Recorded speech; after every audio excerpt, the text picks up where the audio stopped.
we're going to get going. Everybody, welcome to the Wednesday, January 21st, 2006 Community Preservation Committee. This is a public hearing, and so I need to read the following notice. In accordance with the requirements of the Norwood Local Bylaw, Article 47, Section 2.1, the CPC will hold a public hearing on Wednesday, the 21st, 2006 at 7 p.m. in the Norwood Senior Center, 275 Prospect Street, Norwood. This meeting will be held in a hybrid format where committee members and the public may choose to attend in person or remote by using the Google Meet code provided. This public hearing is the second of two hearings being scheduled to accept questions and comments on applications for CPC funding. The proposed projects under consideration at this hearing include the transfer to the Land Conservation Fund, funding to support a fourth-year participation in the Shared Housing Services Organization, funding to construct a playground at Callahan Elementary School, and funding to rehabilitate the front playground at the Prescott School, and there's a slight change with regard to that we'll hear from the school committee. And then the fifth is the funding to construct restroom facilities adjacent to the track and athletic field at Norwood High School.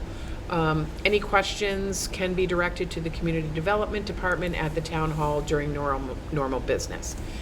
And given that we're holding this in a remote environment, I'll do a roll call vote. Cheryl Doyle? Here. Joe Greeley? Here. Julie Barba Isa? Here. Amanda Grove? Here. John Hall? Here. Debbie Holman? Absent. And Joe Sheehan? Here. And the chair, Catherine Walsh, here. Great. All right, thank you, everybody. So we will get right into the presentations, and Carly Rockland from the Conservation Commission is here to talk about the Land Conservation Fund transfer. Thanks, Carly. Kristen's pulling up the presentation, moving off of the playgrounds.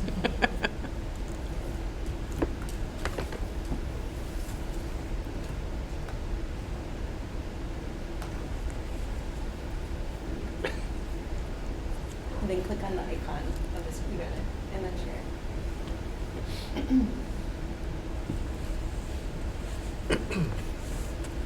Okay, it's nice to be here, thank you. I'm Carly Rockland, the Conservation Planner for the town, staff liaison with the Conservation Commission, and I'm here to chat about our application for a transfer of $25,000 to our Conservation Land Fund.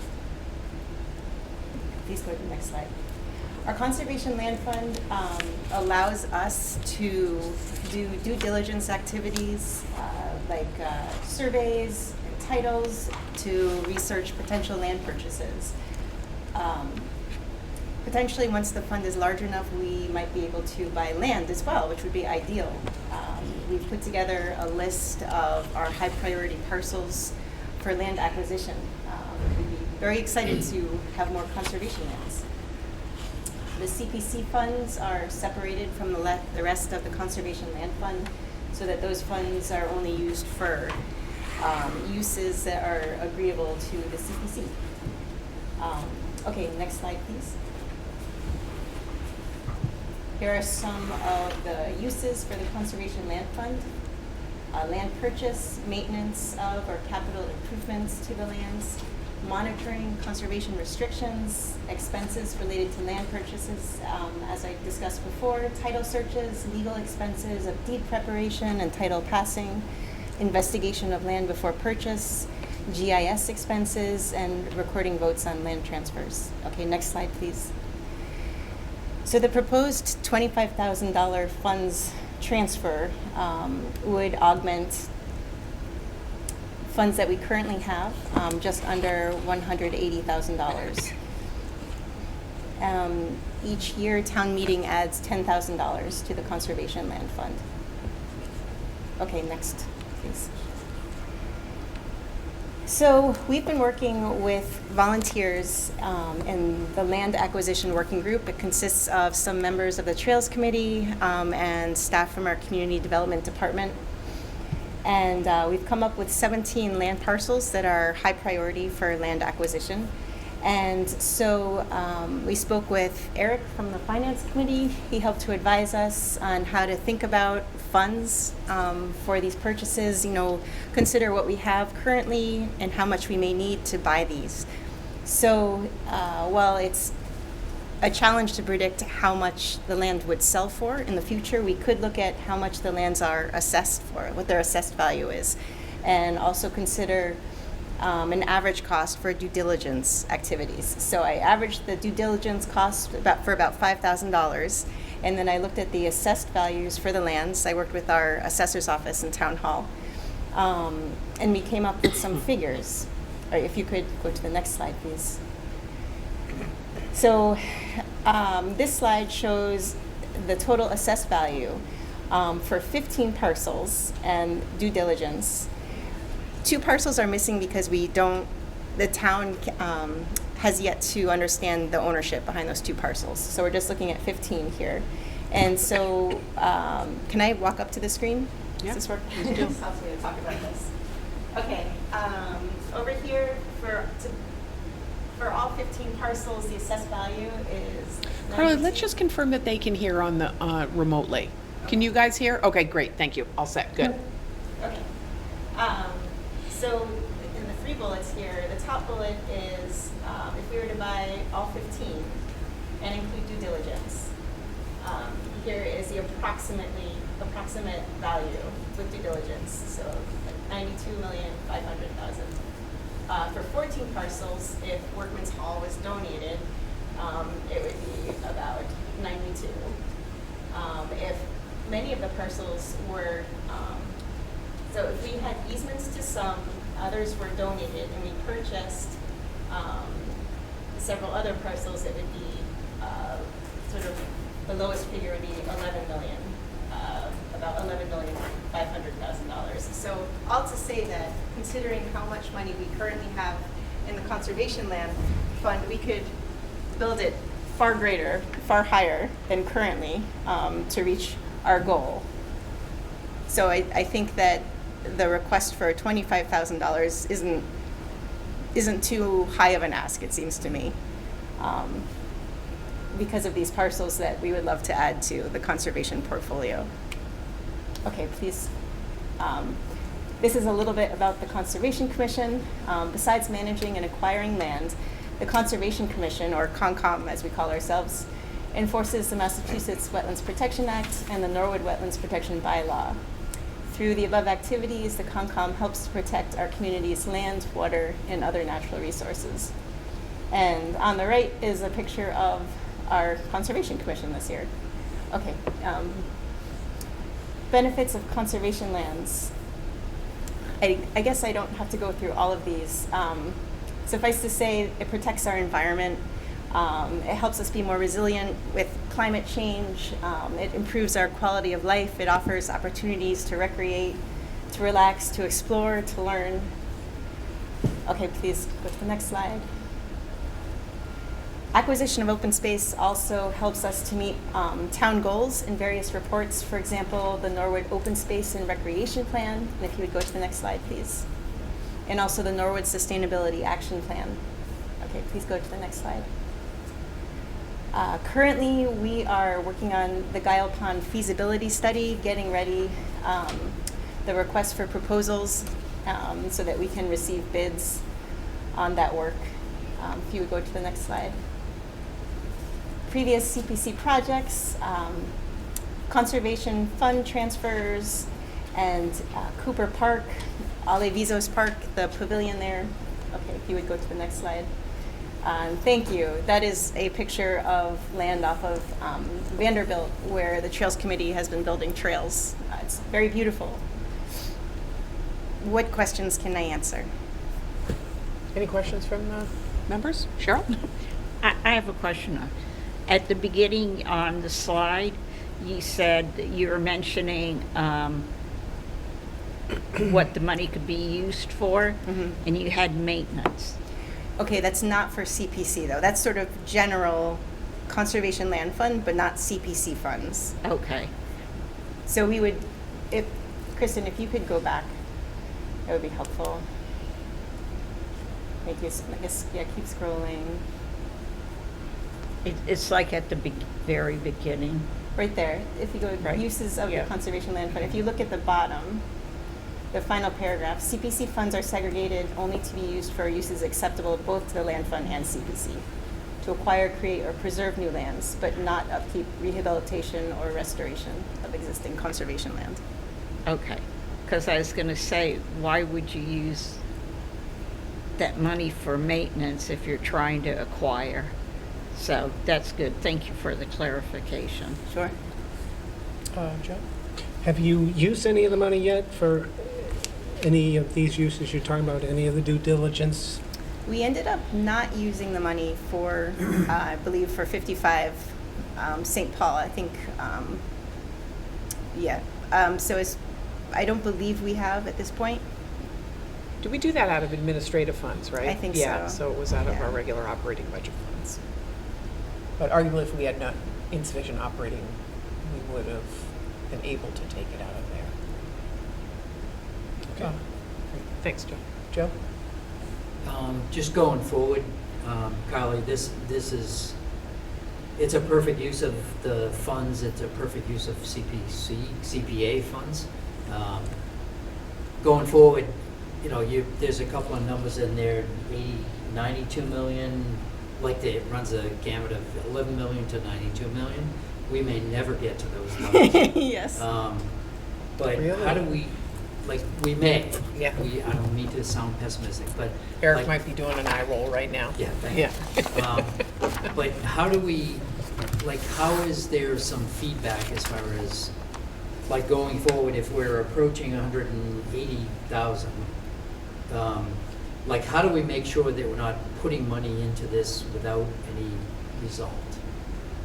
Like, are there, you know, there are definitely alternatives to acquisition. So how do we make sure that on an ongoing basis that it's not a kind of a one-way trip for CPA funds, that there's actually things being done and like progress being made with the accounts? Well, I think that, and you would know, the work of the Working Lands Group, it's the volunteers who get together from Trails and Community Development have been working really hard to look at potential lands for acquisition and think about how would they fit into our current conservation lands, would they help to expand our trail system and so forth. And we've been looking into some of those lands, you know, the potential acquisition, and it can be a long process. And sometimes it's complex. For example, ownership is sometimes complicated. So I would say that we have an idea. We've created a list of the highest priority lands. We have a team of volunteers. We also work at times with the Wildlands Trust, so we have some outside help. I think that we have a roadmap ahead. I think it's an exciting time, and I think we have a plan, and we can follow it, and it will take time, and it will take increasing the funds we have available, and getting outside funds as well to buy these lands. I know that in our town, we certainly have support for increasing the conservation lands that we have. There's a lot of support for protecting open space in our town.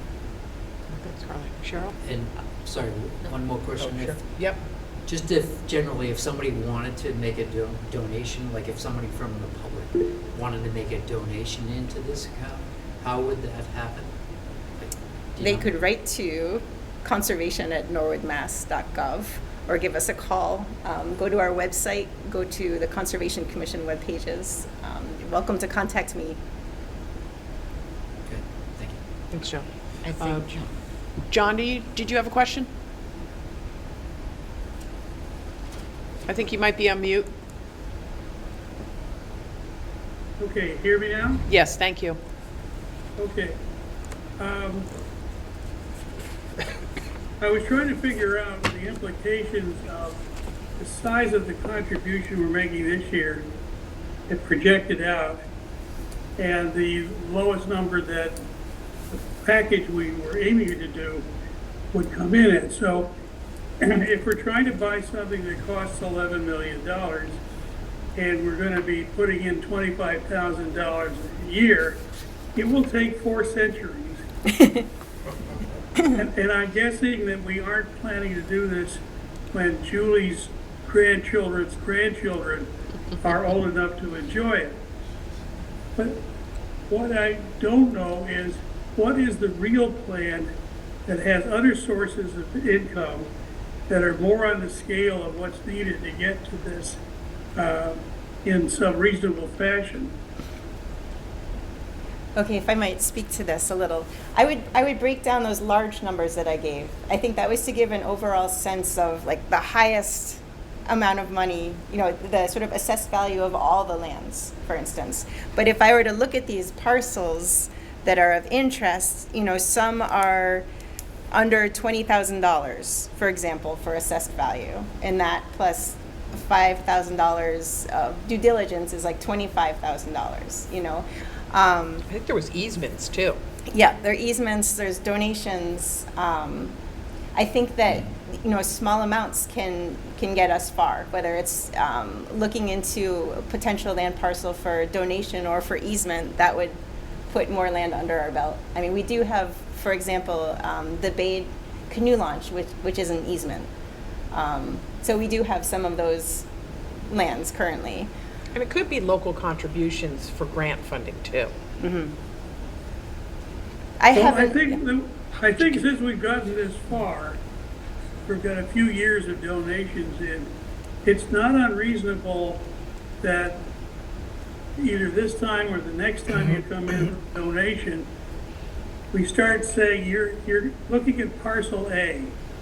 You don't want to identify it because that could drive the price up. But parcel A is the one that we're really focused on. It will allow us to do these kinds of things because it's large enough and configured enough to do that. And at the rate that we're putting money in, our contributions would be enough to say do it in 10 years. Then it begins to sound real. I'm not sure it does yet. Okay, fair enough. Any other questions online? Okay. Amanda? Thank you. Similar to John, I had also done the same thing on the side. I run the numbers and looked at, okay, how long it's going to take, you know, depending on rate of contribution. If we're going, you know, the low end, we're only doing 10K a year. It's even longer. It's like 1,100 years, right? So for me, what's useful is understanding what, in addition to parcels, it's like, what does this amount represent in terms of penetration rate into some of those more addressable items? Is it going to help you get, you know, 50% coverage of the typical administration or 75% coverage of typical? Like, does it just help take administration off the table altogether? That's what's useful for me, given that it wouldn't be feasible for just the 25K to do all the heavy lifting of the overall long, multi-generational plan of trying to get at these. So that's what's useful for me, is representing, you know, how much is this going to help us at this level, because it's obviously not going to allow us to hit, you know, 11 million, right? I think that as we work with the Working Lands Group and get a sense of, well, the Tiat Trail, for example, is under construction, and there are other trails around town. So it's, you know, considering where the trail is, where trails might be, looking at where our current conservation lands are. For example, Ellis Pond and Guile Pond are connected by some natural space wetlands and so forth. You know, you can think about, oh, one day maybe there could be a trail that connects, you know, those two ponds and maybe some lands in there that we're interested in acquiring. So it's, I think that we'll be strategic in how we acquire land, thinking about how it fits into our plan for public access.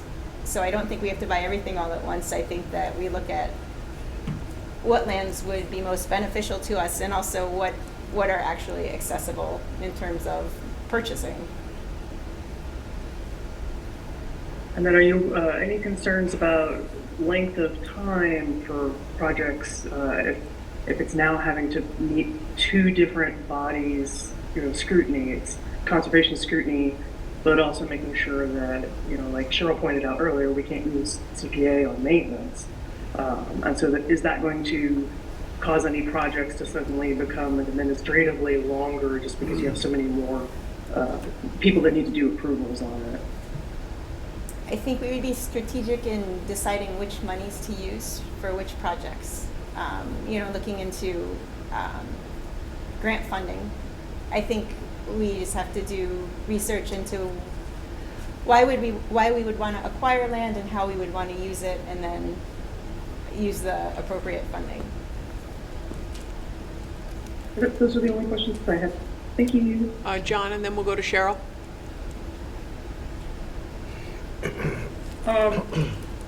Most of your answers so far have been positive directions to develop a plan, which is not really developed as yet.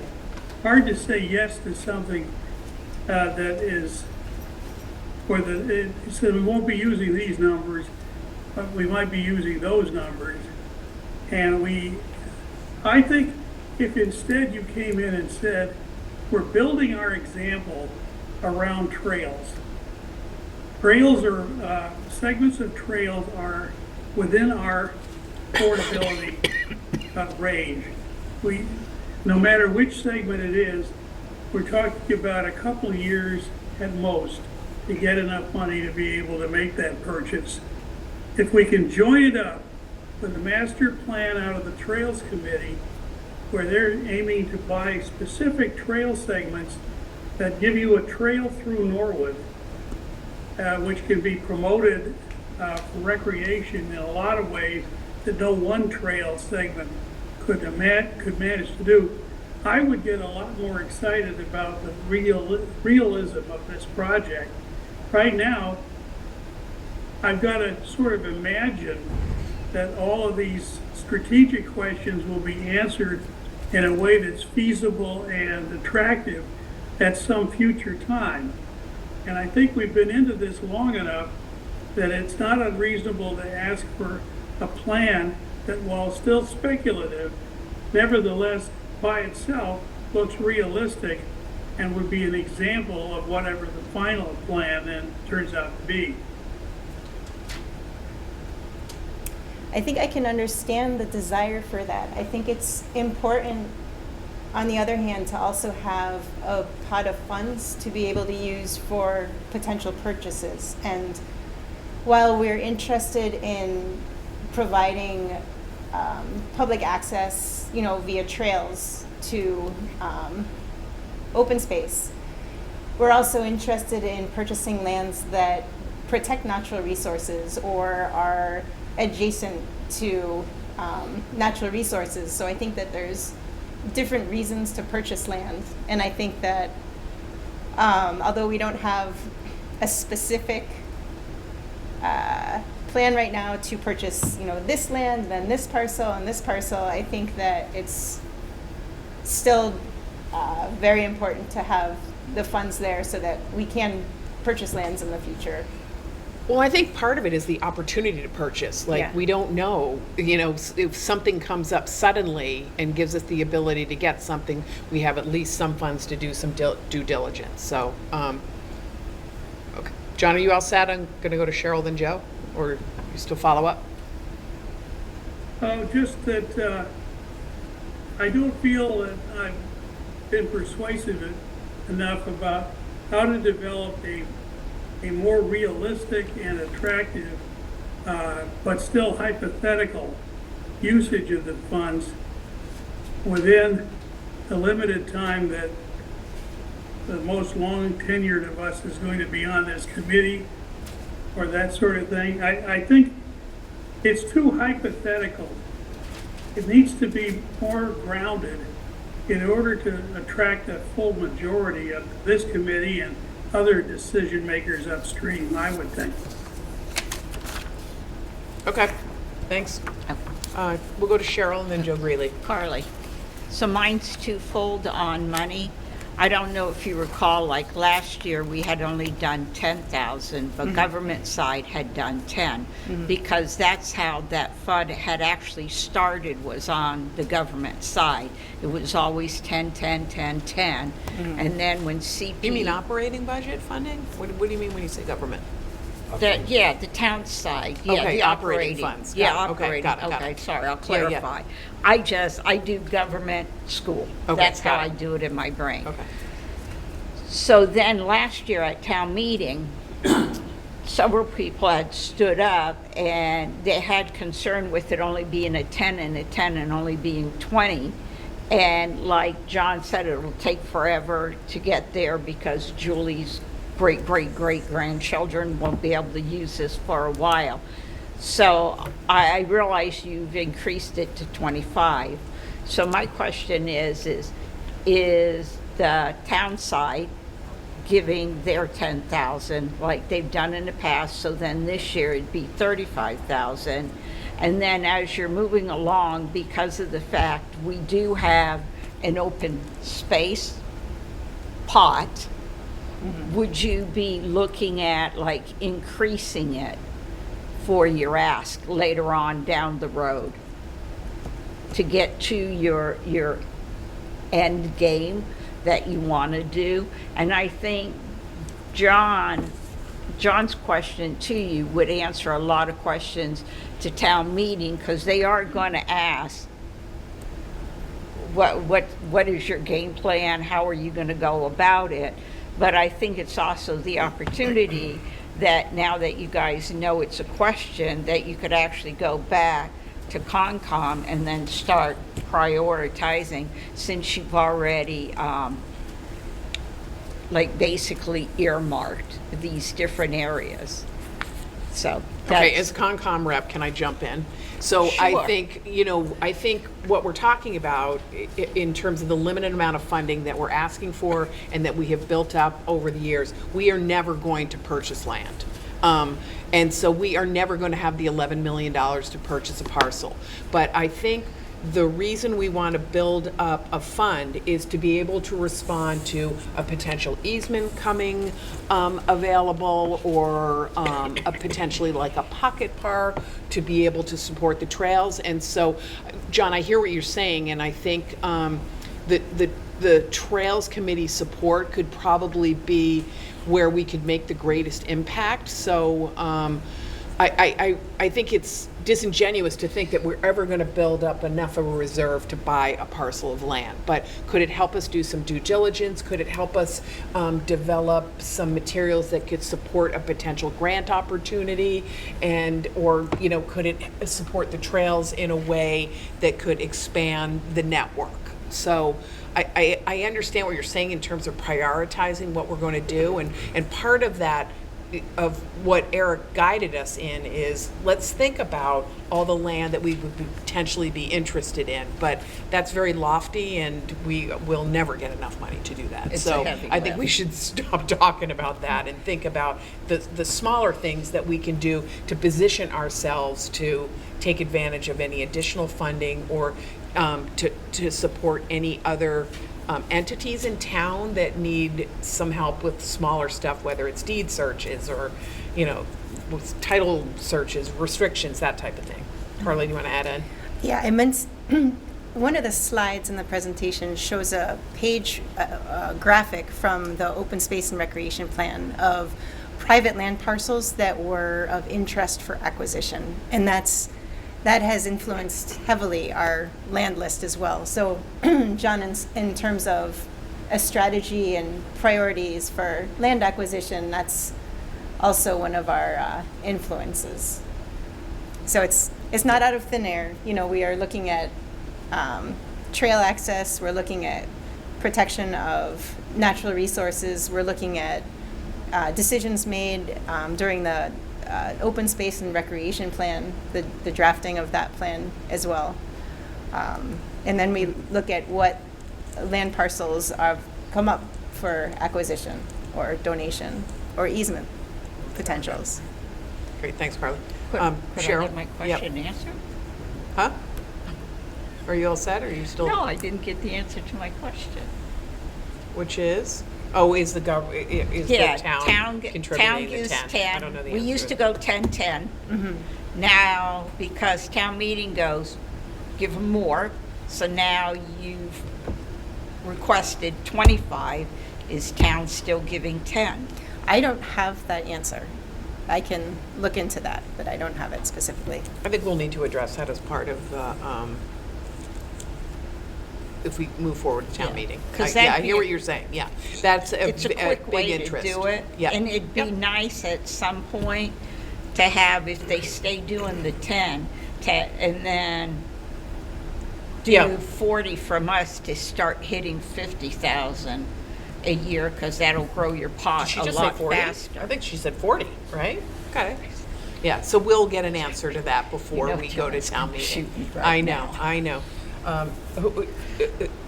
Joe Sheehan and then John will be to you in a minute. I think this is just. I forgot we were going to, I'm sorry. It was Joe Greeley, Joe Sheehan, and John Hall. Way too many Joes in the room. I know. Thank you, Madam Chair. sir. So just to answer a couple of questions, I am familiar with other municipalities that have upwards of $800,000 to $900,000 in their comparable pool. I'm not comparing ourselves with them, but certainly we're heading in that direction to have adequate funds to at least create some relationship with a landowner. And as the chair said, this is probably more the case that it's going to be an easement as opposed to acquisition, just because of some of the numbers that we're looking at. Well, we may never have $11 million, let alone not $92 million in the pool. But at least we can make some inroads to that. There are definitely parcels. We have, which is 15, right? I think we have targeted maybe 15 properties across town, parcels across town that in a perfect world, we would be able to set up some kind of relationship with the property, with those property owners. There's a certain amount of, I'll say respect and confidentiality combined, that we can't really come out with a list and say, you know, here's the 15 properties that we're targeting, because some of those property owners don't even know that they're on the target list. So there is that certain amount of, you know, it could be from an open meeting law, we may even at some point go into, Executive session. yeah, we may try to have like a closed session at some point just to identify some of those properties. One of my favorite, just to prove that it's not all about trail work, which we all know it is around trails, but one of my favorite properties that is on the list is the Workman's Hall on Wilson Street. And it really has very little to do with trails, but it has more so to do with open space and access to Ellis Pond. And if we are truly to be stewards of the land, like that's one of the perfect properties that we should be targeting, because it's got so much to offer. As I said, it has really nothing to do with trail work. It's more like opening up avenues to open space. And it not only does it open up avenues, but it also presents itself as a defensive move. Easily you could probably put 10 to 12 property, individual parcels on that property, and basically prohibit access to Ellis Pond and the open space forever. So if we are going to target like specific areas in town, honestly, that would be one of my primary goals.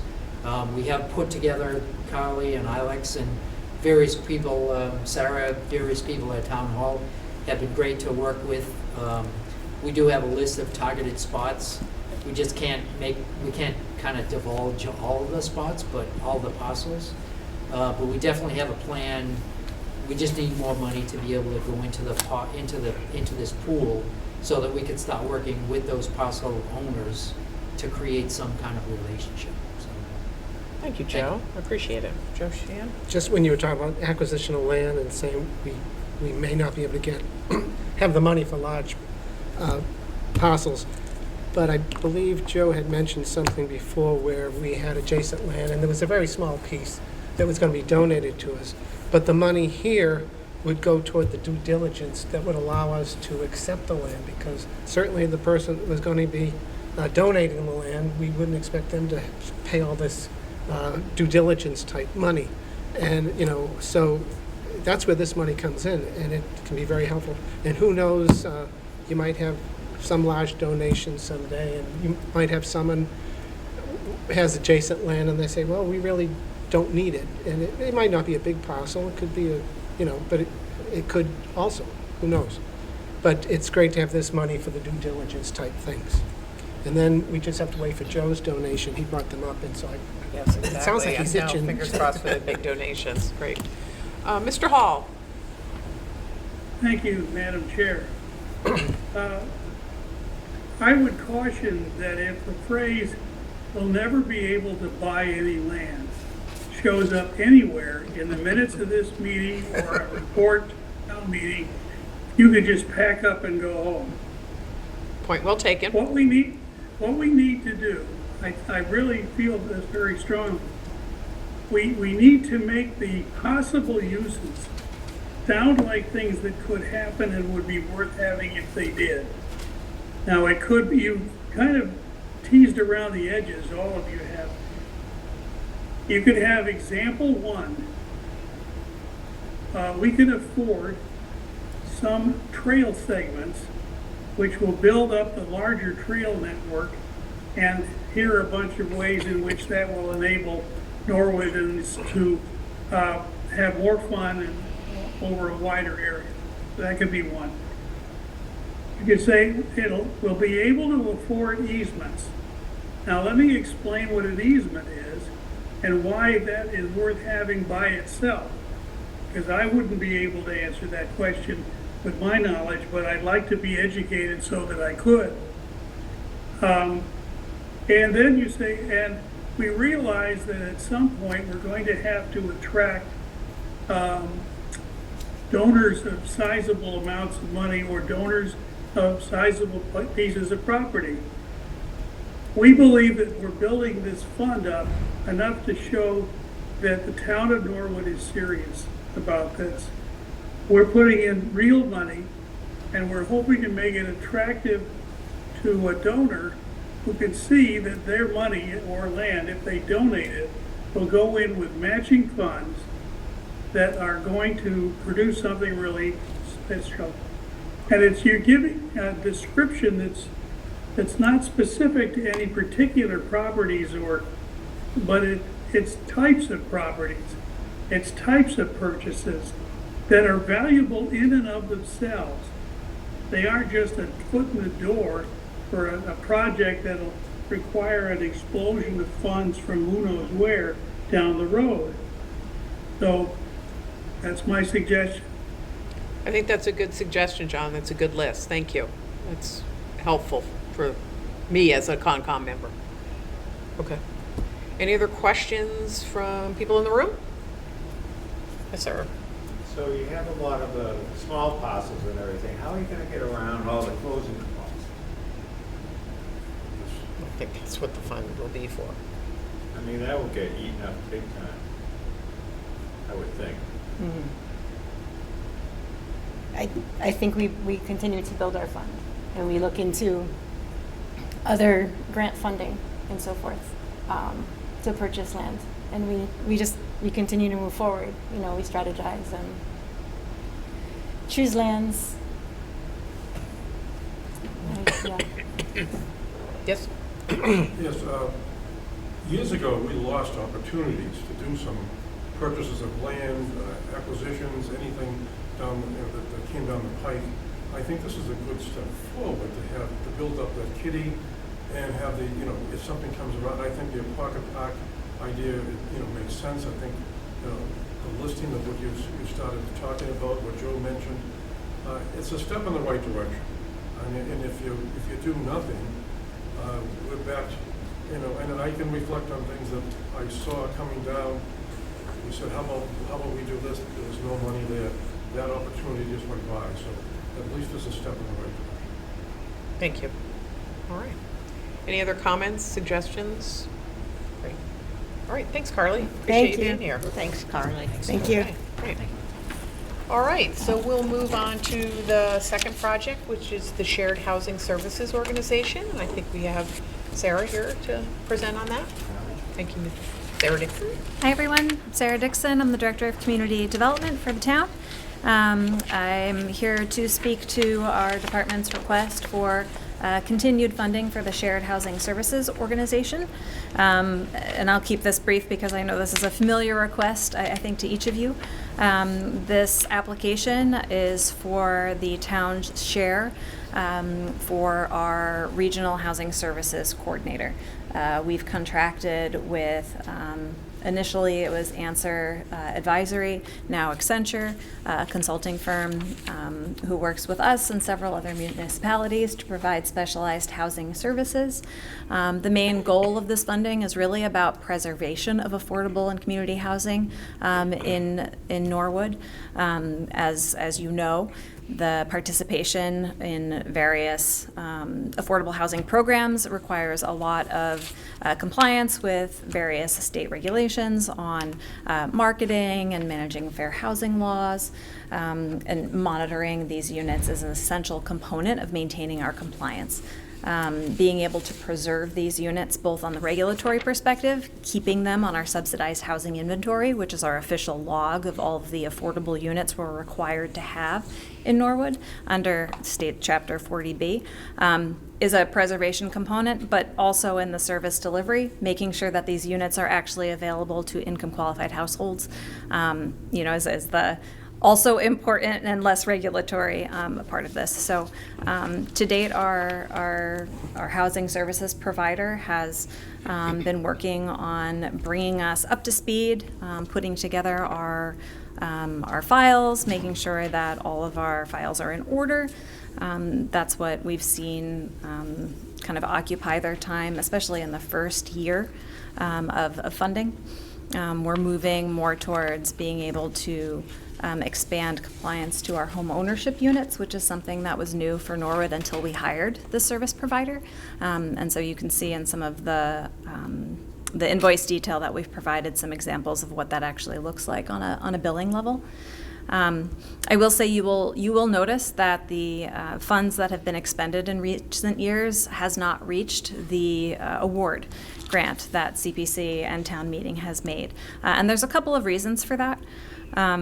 When we initially began the SHSO a few years ago, we had provided our subsidized housing inventory to the provider and asked for estimates of how many hours annually would be required for the types of monitoring activity, which is really the core component of the services we rely on the SHSO for.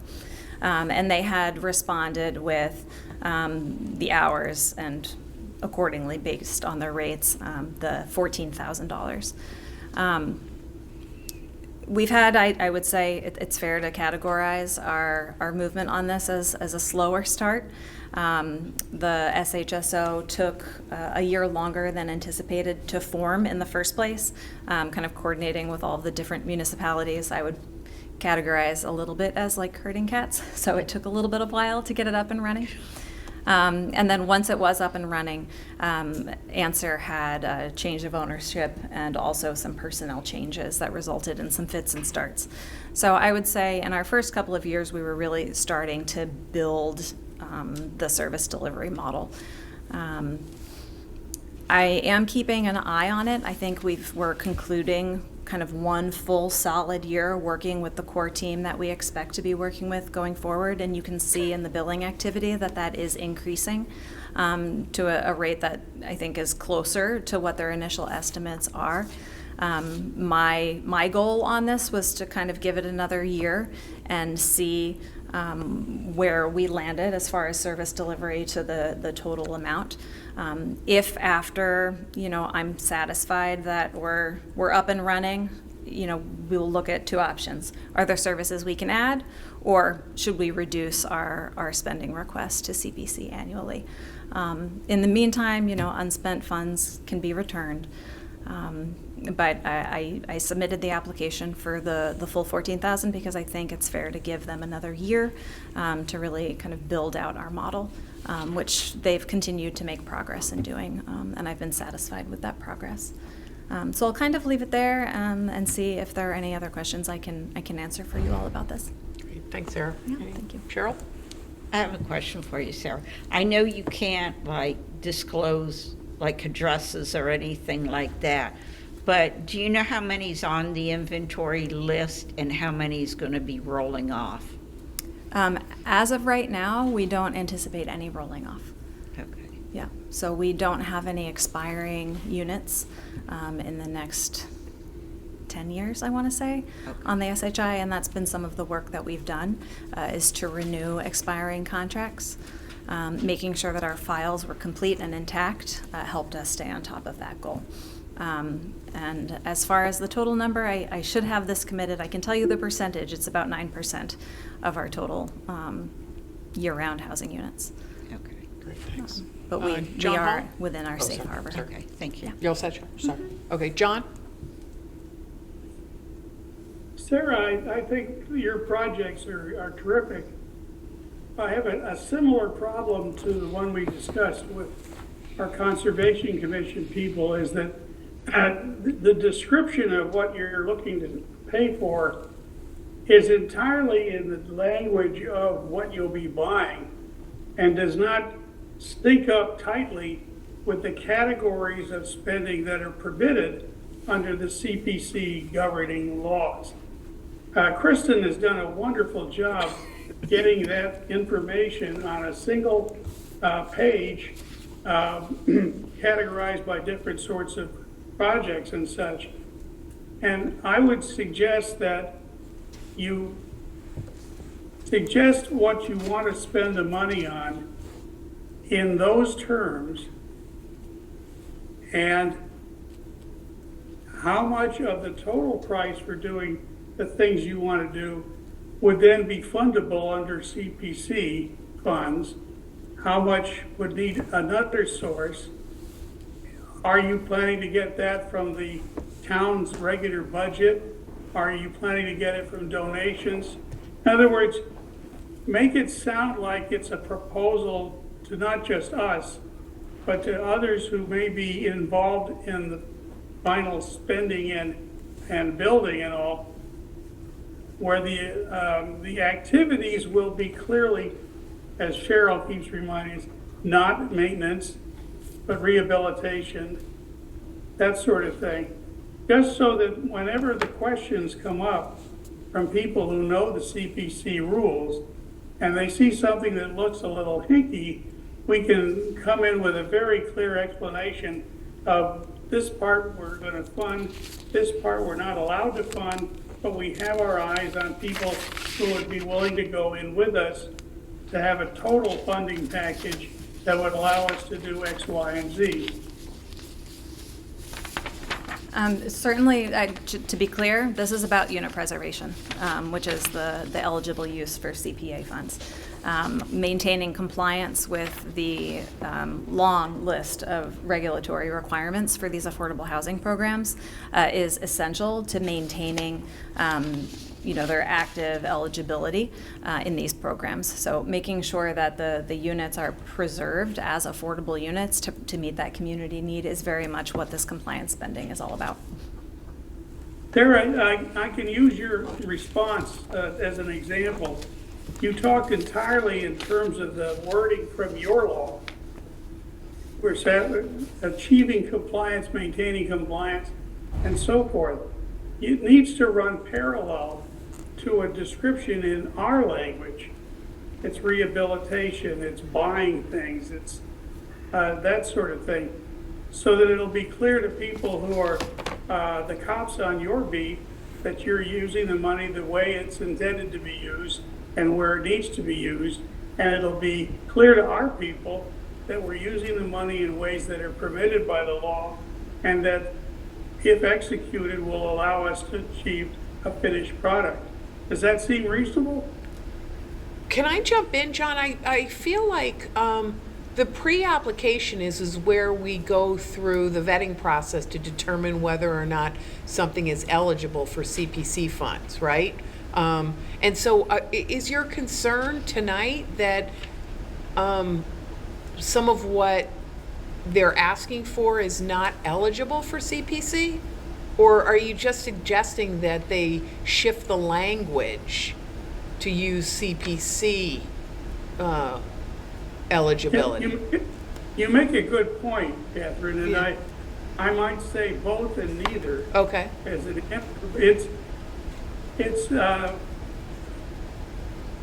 admittedly, there's a stage in our protocol where we determine whether a particular proposal project is going to use only funds from us that can be from us.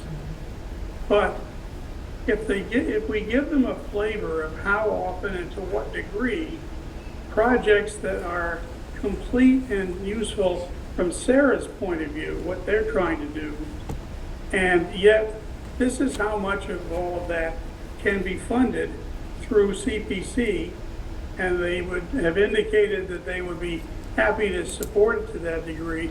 And this is where we get any other funds that might be needed. There may not be a need for any other funds, but it's worth saying that in print, even if it may not be true, then you say something else.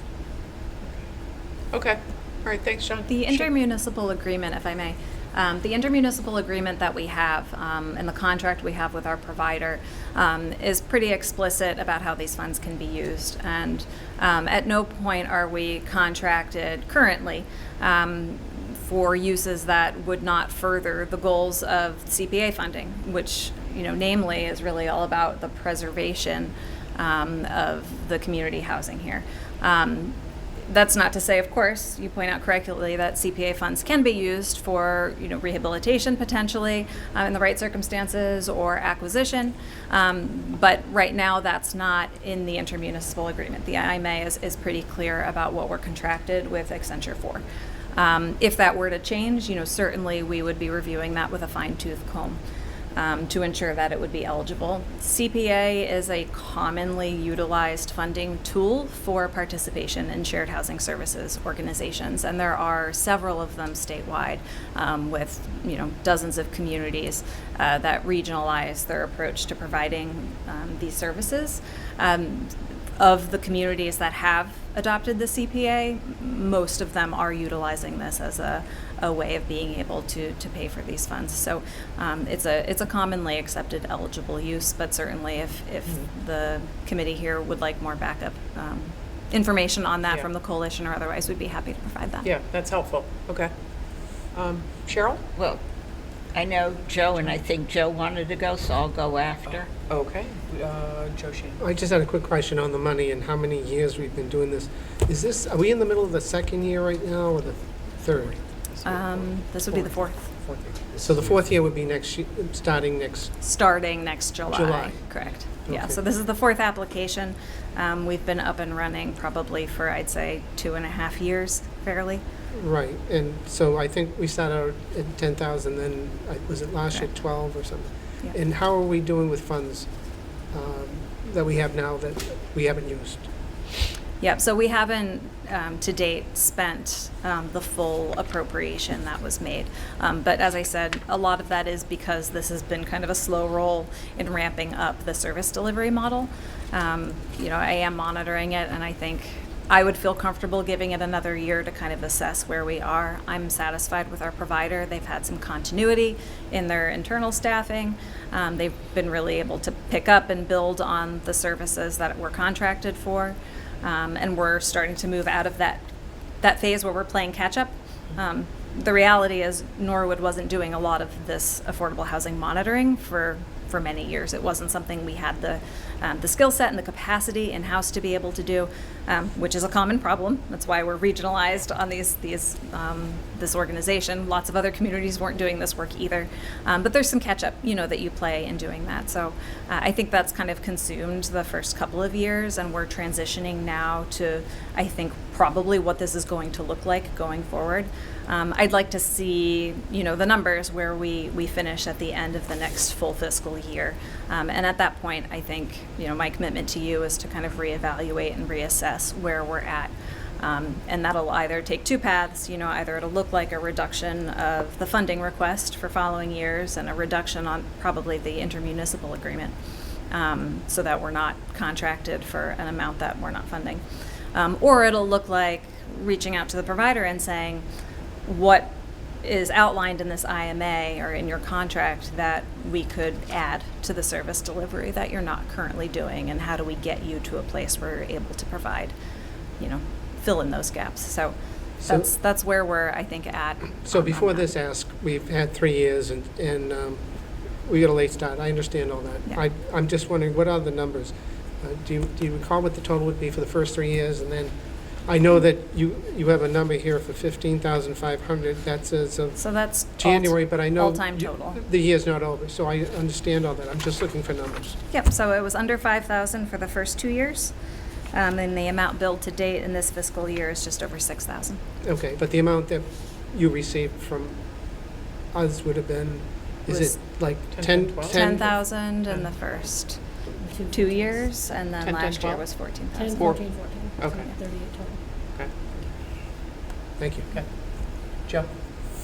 So, a couple of questions / comments, but, so following along that thread, so in years 1 and 2, years 1 and 2 are now complete, we're currently in year 3, and you're applying for year 4, Correct.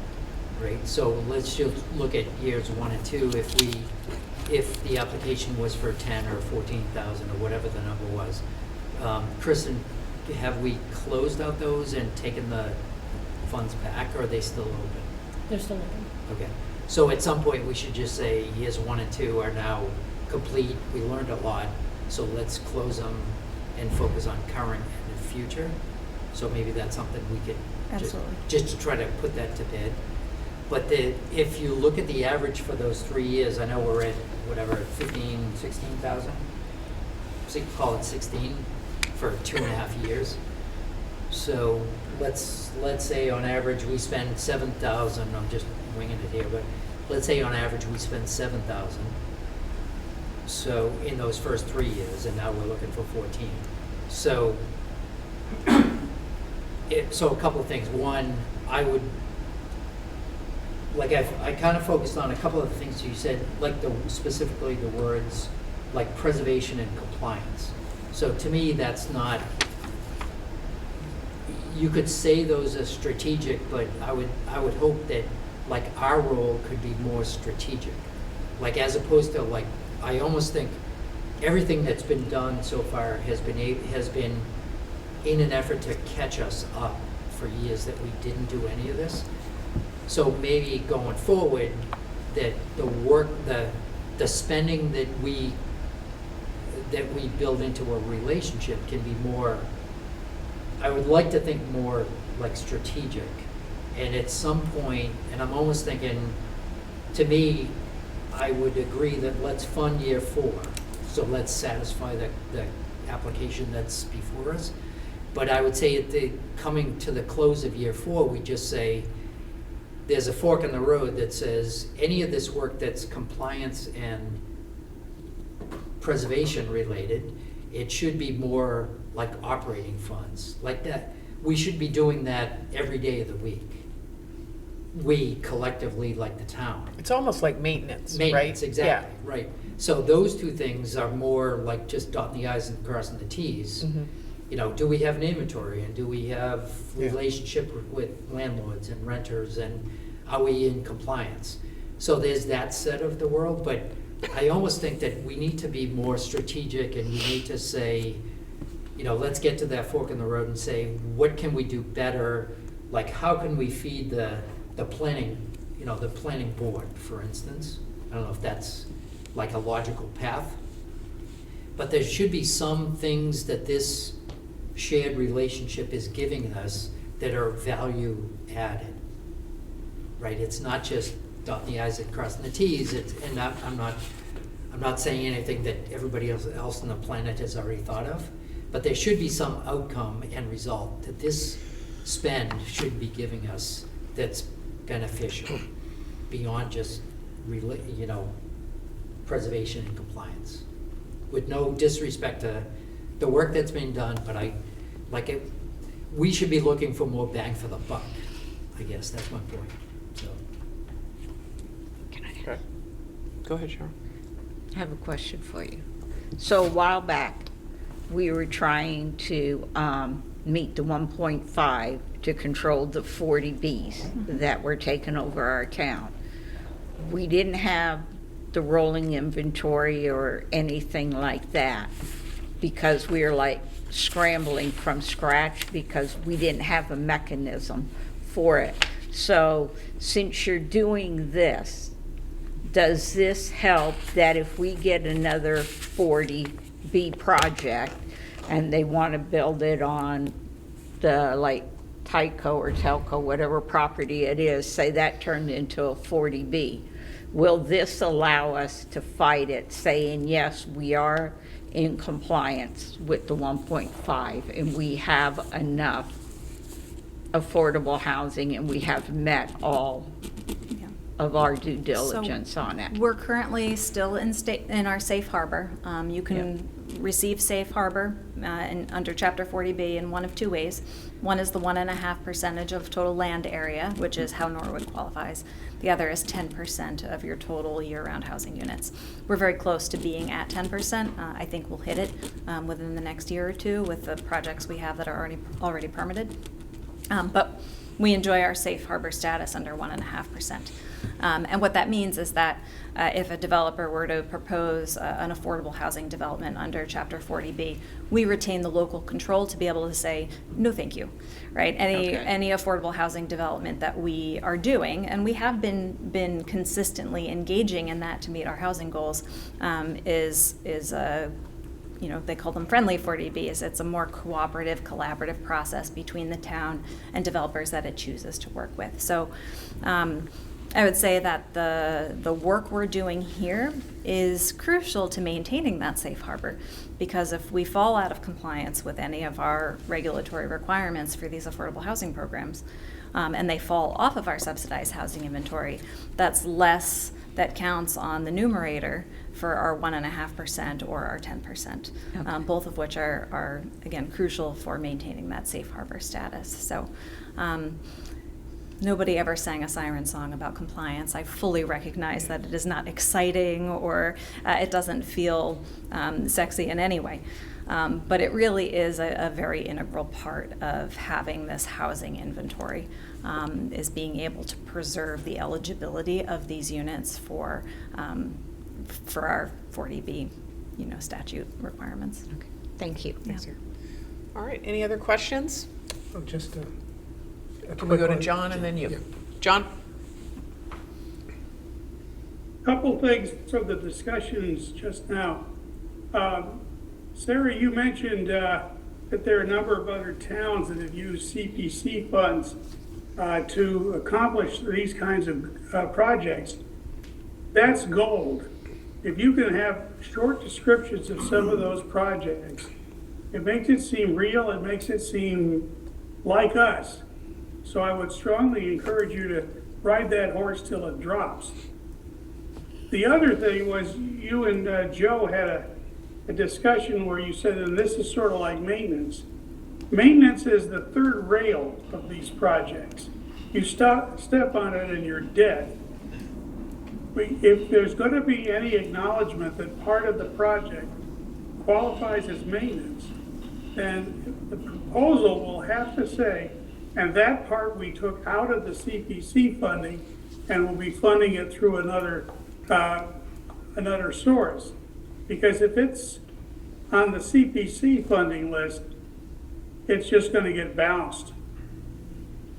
Yeah, none of what's proposed Yeah. for use of this funding has anything to do with maintenance of hard units at all. Yeah, and If I can- wasn't using the term it sounded more maintenance as in hard philosophical, maintenance, right? but it was like a rote Yeah. exercise that needs to happen every year. And should it be allocated out of the operating budget versus that? So I totally understand what you guys are saying, and you're right, it is a third rail, John. And so maybe that was the wrong word to use, but I think we had initial discussions when we started funding this that, we would see what it was like after 3 years, and, it was there value to it, and should we continue to fund it, or is this something that operating budget should pick up? So again, personally, I'm not against funding it, but I think at some point we have to do an evaluation about what's the appropriate level. I do think we need to do a truing up, and then, is that something that should be funded by operating? So, Yeah, and I would agree Yeah. with that. I think Yeah. because we had a slower start on this, both just in securing the operator in the first place and then,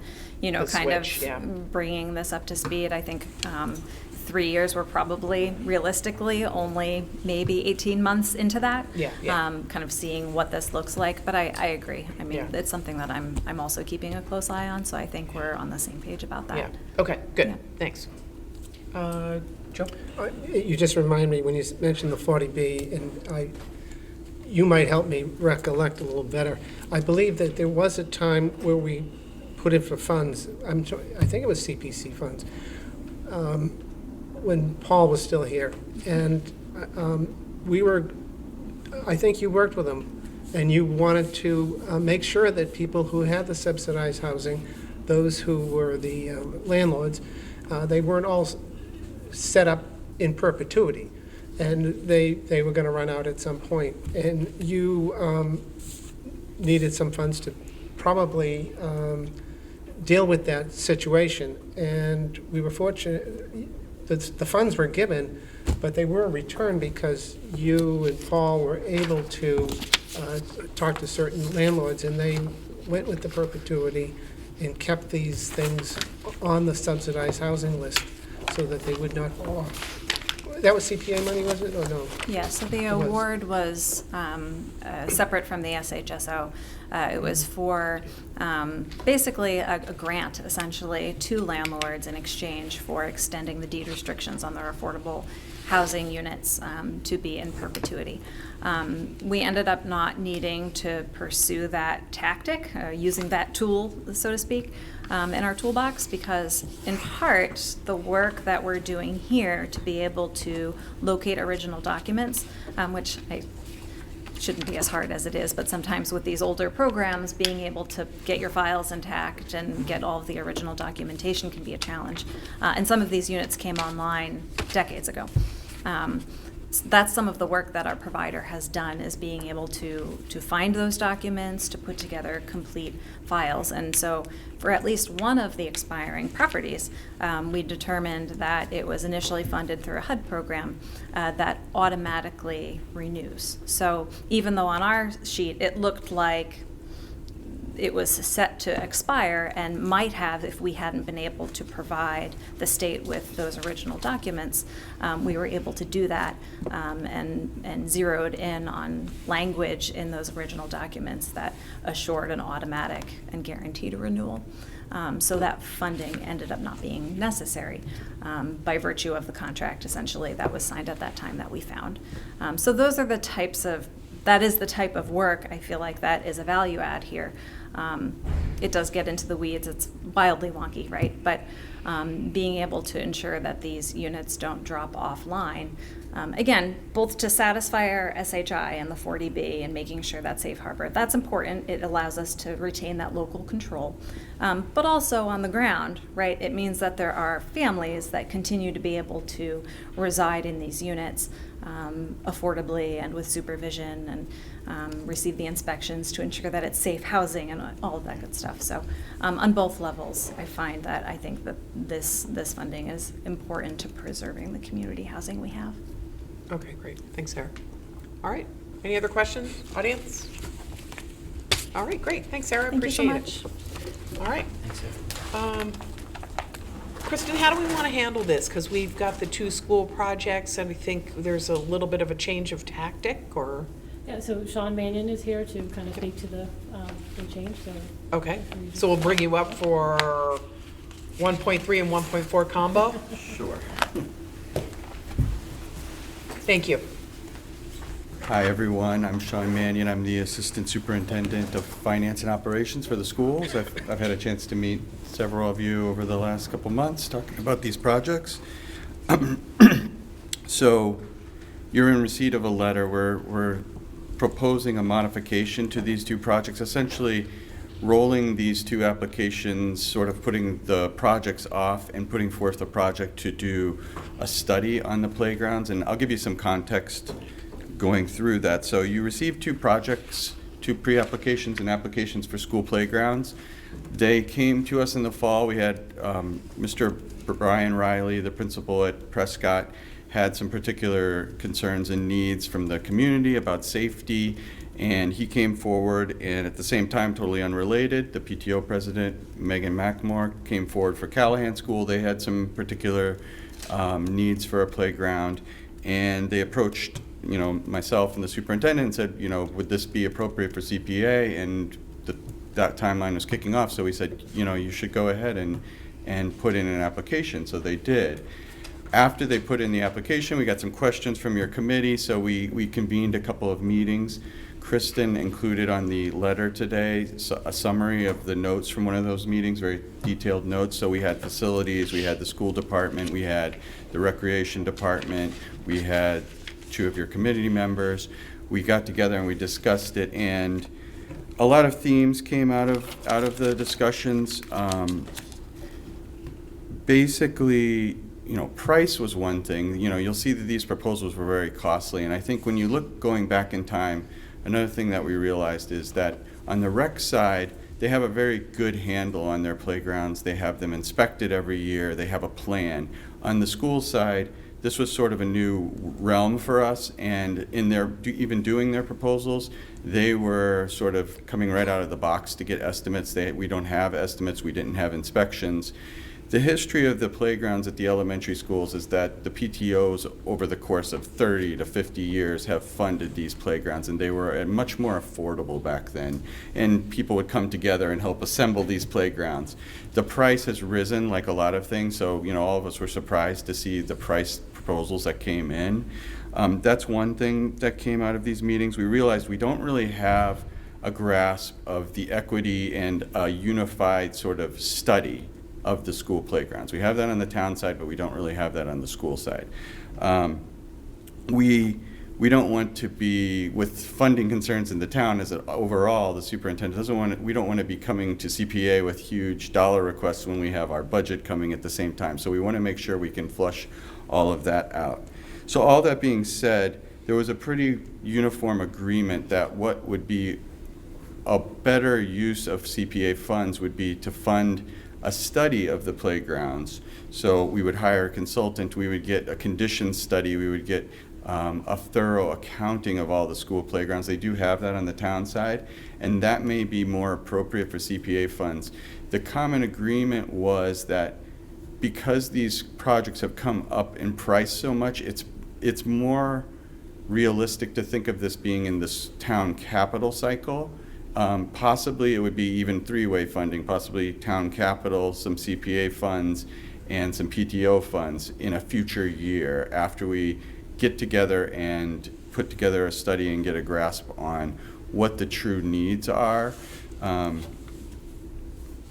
We did do, I've done some preliminary looks at the playgrounds, and you'll see that these particular proposals, so the Prescott the proposal was for their front playground. They have, all the buildings have different styles of playgrounds. They have different uses within the community, just like our elementary schools each are unique. So at the Prescott, it's a playground that's unique because it's on that side of Route 1. A lot of community uses it. It's in the front of the school. It had some safety concerns from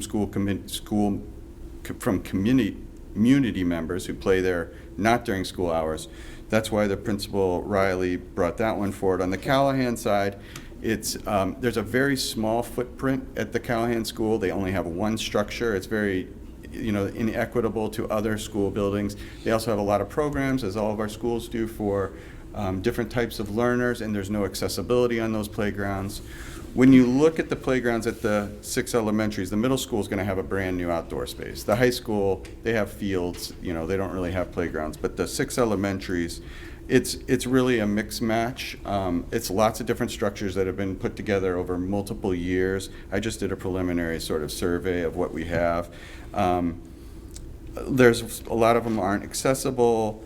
Some of them are newer than others, but almost every school has one structure that's very old. Callahan does stand out in that they literally only have one structure.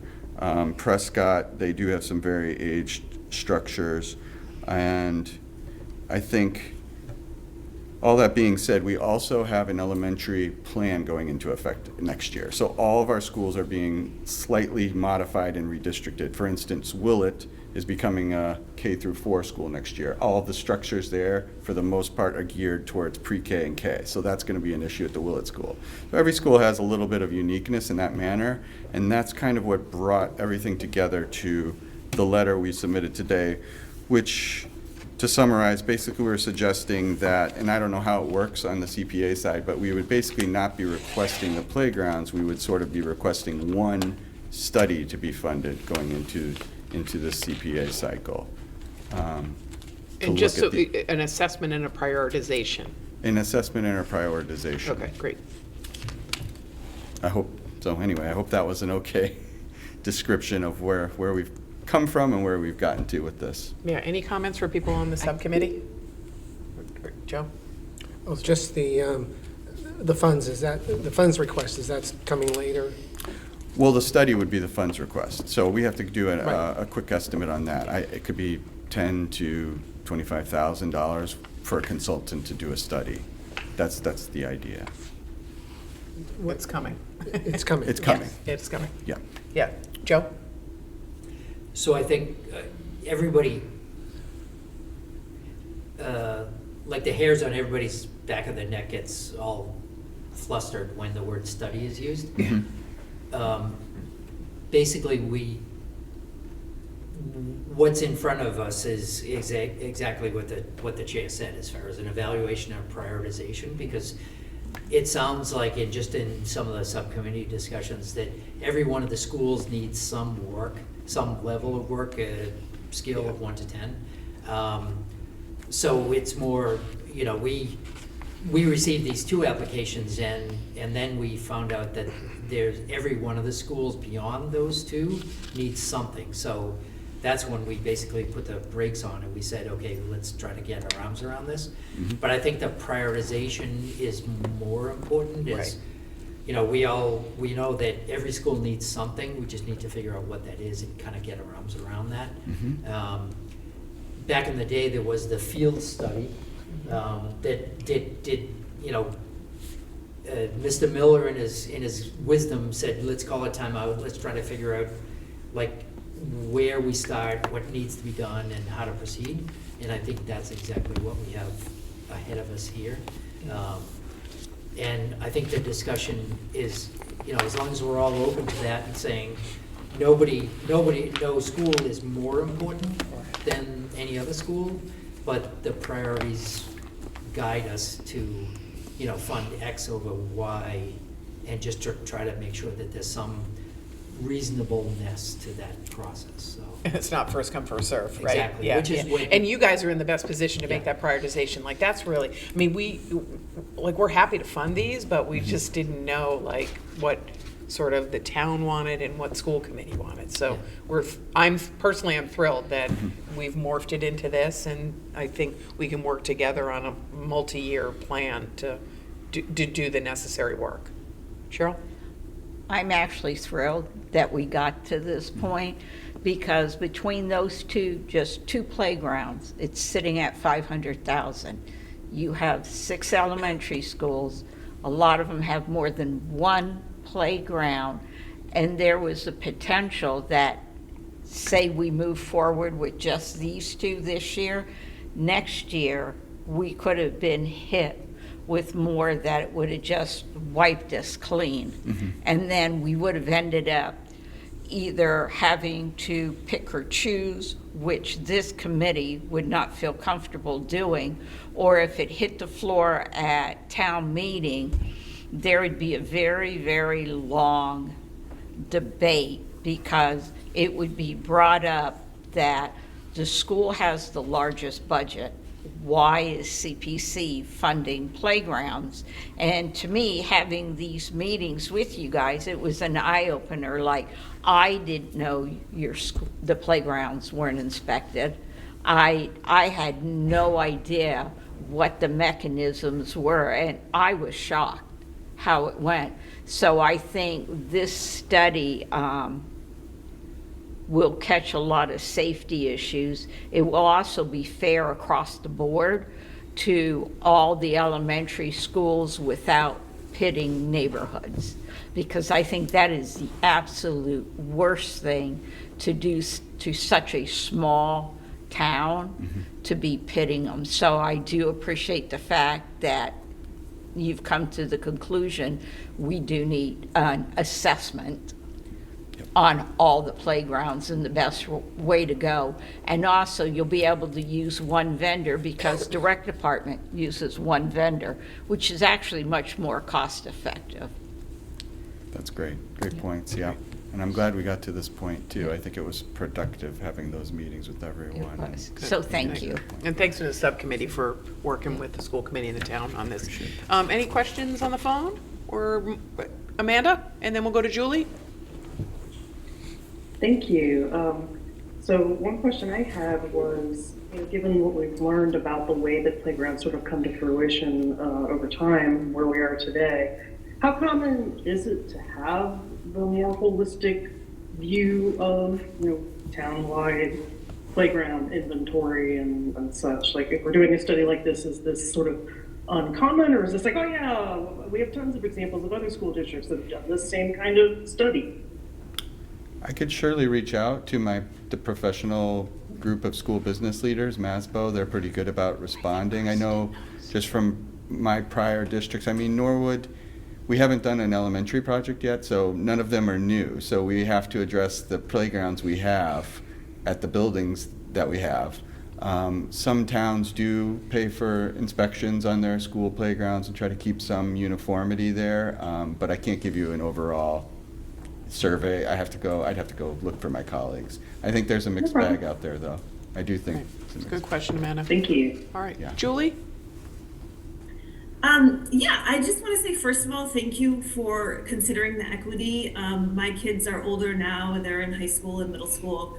But equity was also always something that worried me about the elementary schools and the PTOs, and which elementary schools had the funds and which didn't, and even what each principal was prioritizing.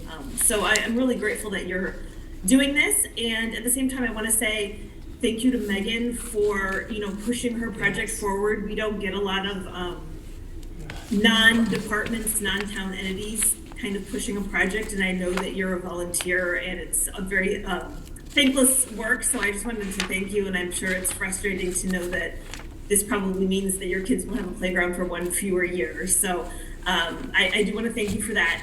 My question is, so, it's been a while since my kids were in the elementary level, but at the time I was fundraising for playgrounds, and I know costs have gone up just like they have for everything, but can you talk about some of the requirements? Like, I've heard that there's different ADA requirements, maybe some sun requirements, like shade requirements.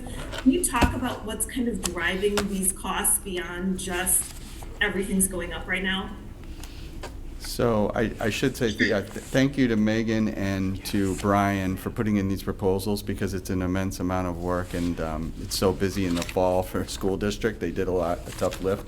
Megan is on, so maybe you can speak a little bit to what you looked at for the specs for Callahan, because I know that's unique. Accessibility, a lot of these older playgrounds aren't accessible for all the varied types of learners that we have, so that's always an issue. When we want to update these playgrounds, we want them to be accessible to everyone who's at the school, so that's always a concern. But go ahead, Megan. Yeah, absolutely. I'm happy to speak. As you mentioned, I'm a parent volunteer. I have a full-time job that is not in anything related to town government or education. So going into this, I was kind of flying blind. I'd never written a grant proposal before, and I just kind of thought if I was presenting something like this at work or in my graduate program, what different angles could I look at it from? And I kind of feel like having the fresh set of eyes may have actually been helpful in that instance. So just one, Amanda, to your question, I did in my research reach out to neighboring towns to see how they handle their playgrounds and if the PTAs are responsible, because the costs are getting kind of astronomical. And I heard back from a few towns. I had emailed the school committees directly, and the towns that did respond, every single one of them said that they have moved away from PTA's funding because it's cost prohibitive and inequitable.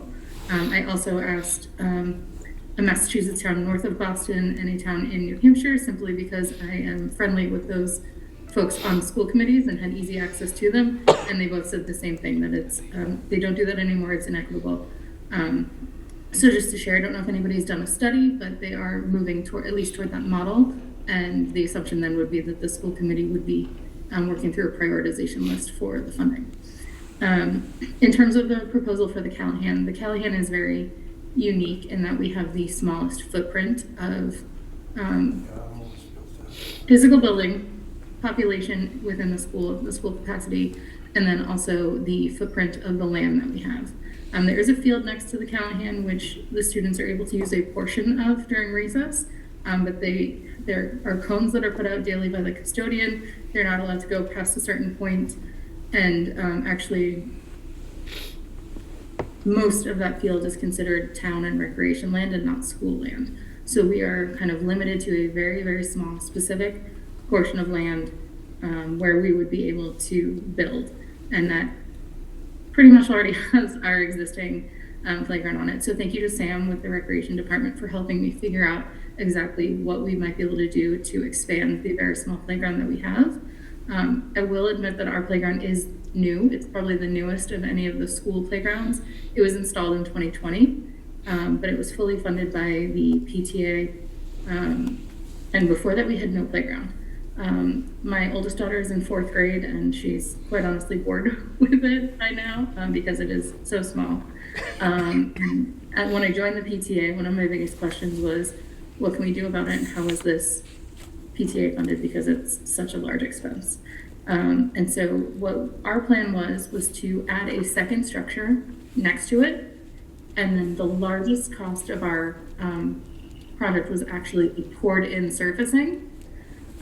So the structure itself was going to be about $60,000 to $75,000. We had 2 different proposals, both from vendors referred by Sam. So again, thank you, Sam, who helped guide me through this.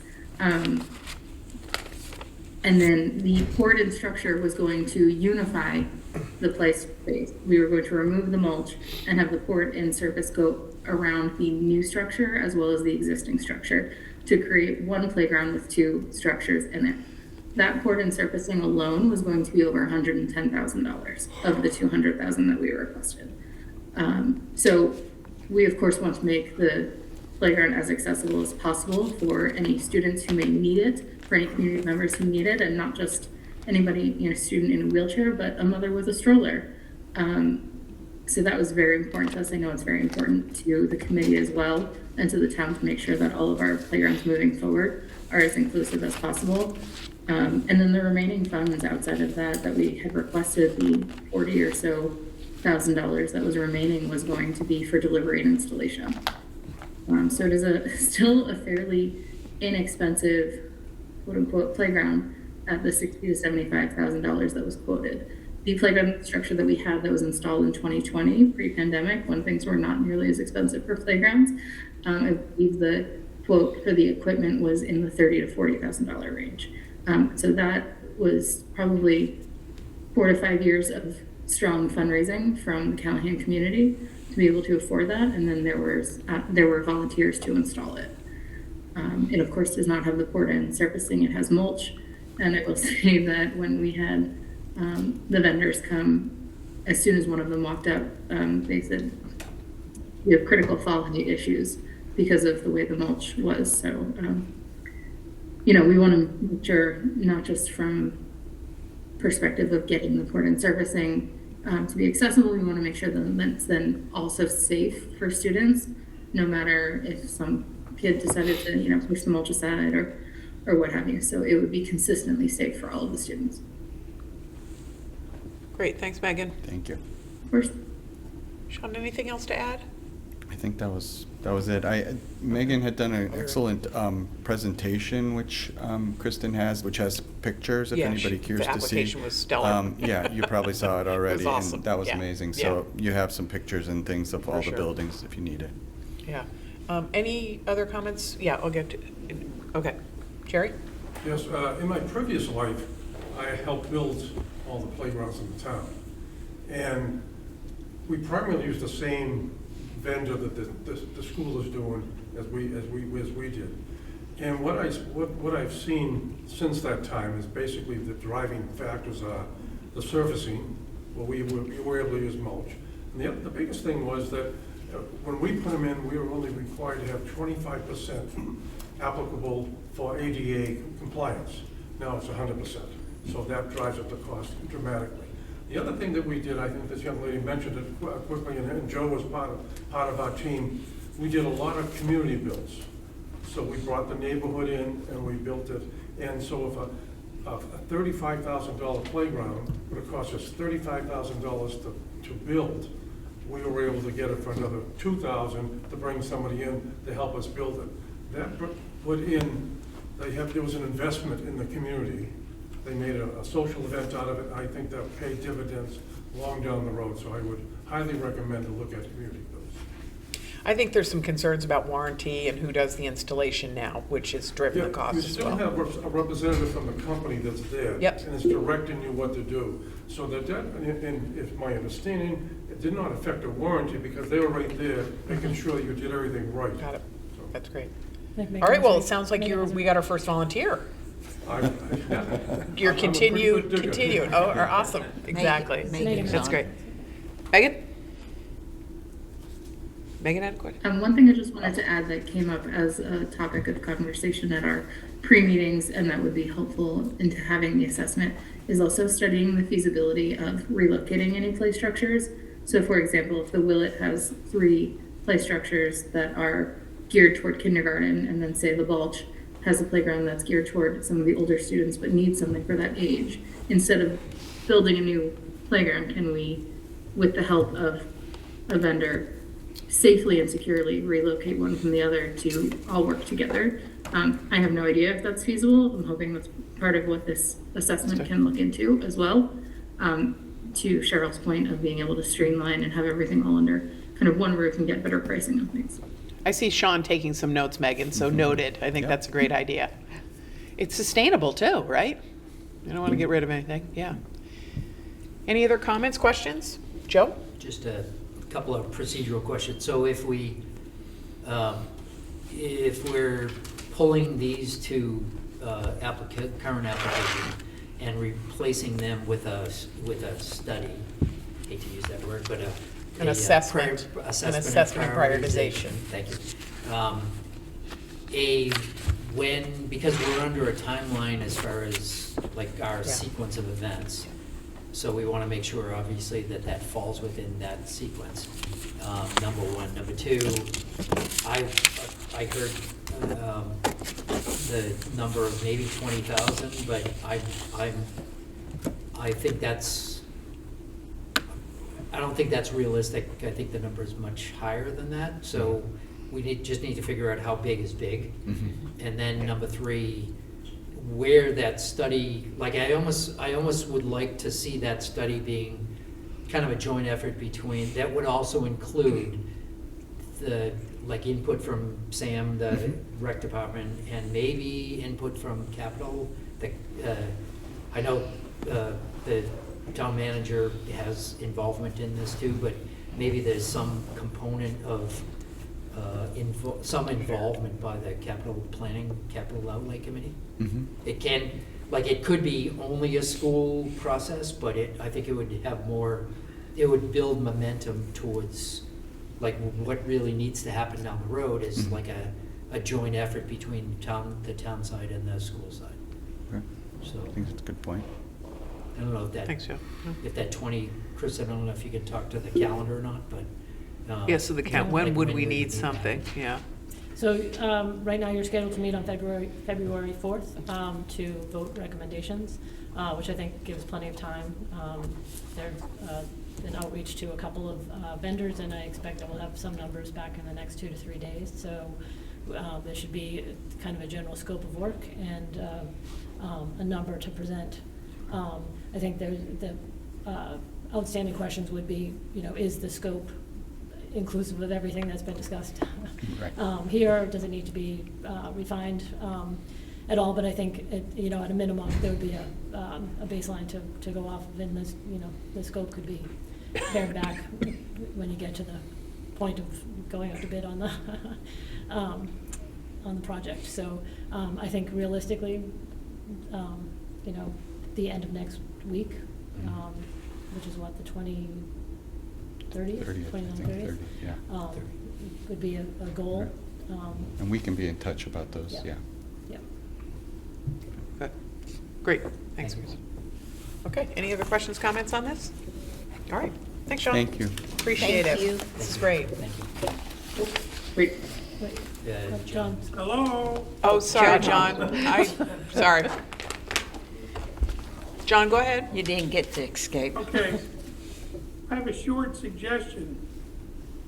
The prioritization exercise and what was originally the project's details. Well, what if we call the prioritization evaluation exercise phase 1? And it would be not only completing the priority evaluation of those 2 schools, but refining and offering a detailed protocol for conducting such studies to be applied to the other 4 schools at a time and budget that's convenient to all. That defeats the purpose. I think, go ahead. Oh, John, I think it actually defeats the purpose of what we were trying to achieve, because the Balch wants to add to their playground structure so it's compliant with ADA, and they also wanted poured rubber. And during our subcommittee meetings, we wanted all playgrounds dealing with the school evaluated, so then we know which ones actually are in the worst conditions, which ones could wait a year, and maybe pair 2 playgrounds a year. Because if you have 6 schools, Willett has 2 playgrounds, Prescott has 2, Callahan I know only has the 1, but then I don't know which other ones have 2. When you start adding all those playgrounds, you need to really know which ones are in the worst conditions, and then have a plan moving forward. So doing the assessment on all of them, then it's a tool for the schools to use for prioritizing them. And then when we go to town meeting, it takes out the pitting of the schools to each other. Because then it's like, well, we have this assessment, and the assessment says this, and that's what we're working from. And that way, nobody's playing the bad guy. Because feelings are going to get hurt if you start going, well, we're going to just do these 2, then we'll reassess later. It's going to start causing a lot of hurt feelings. I appreciate the comments, Cheryl. I have to say, I was not imagining this thing as changing the work that gets done. In fact, the more you talk, the more it sounded like what I meant to suggest be done for labeling purposes. But that's fine. If you've got this thing clear in your mind and everybody else's mind, I withdraw my suggestion. Thank you, John. Okay. Right. Thanks, John. Okay. All right. Thanks, Sean. Thank you. All right. And is there a rep from? Yes. Yes. Okay. So restroom concession facility at Norwood High School. Sure.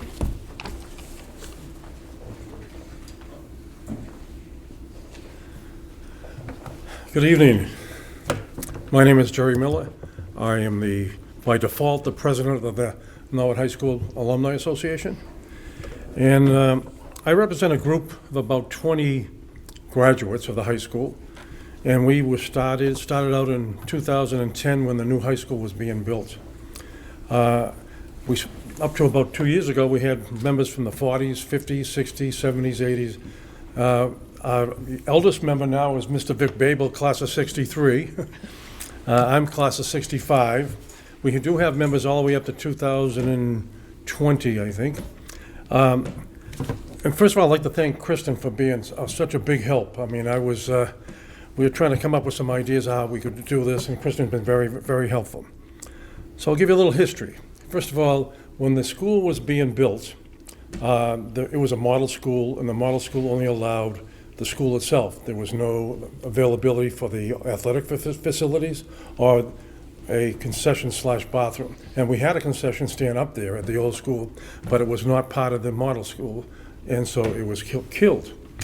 So the town approached the school business, building association, and was allowed to build the athletic fields, but still no concession/bathroom.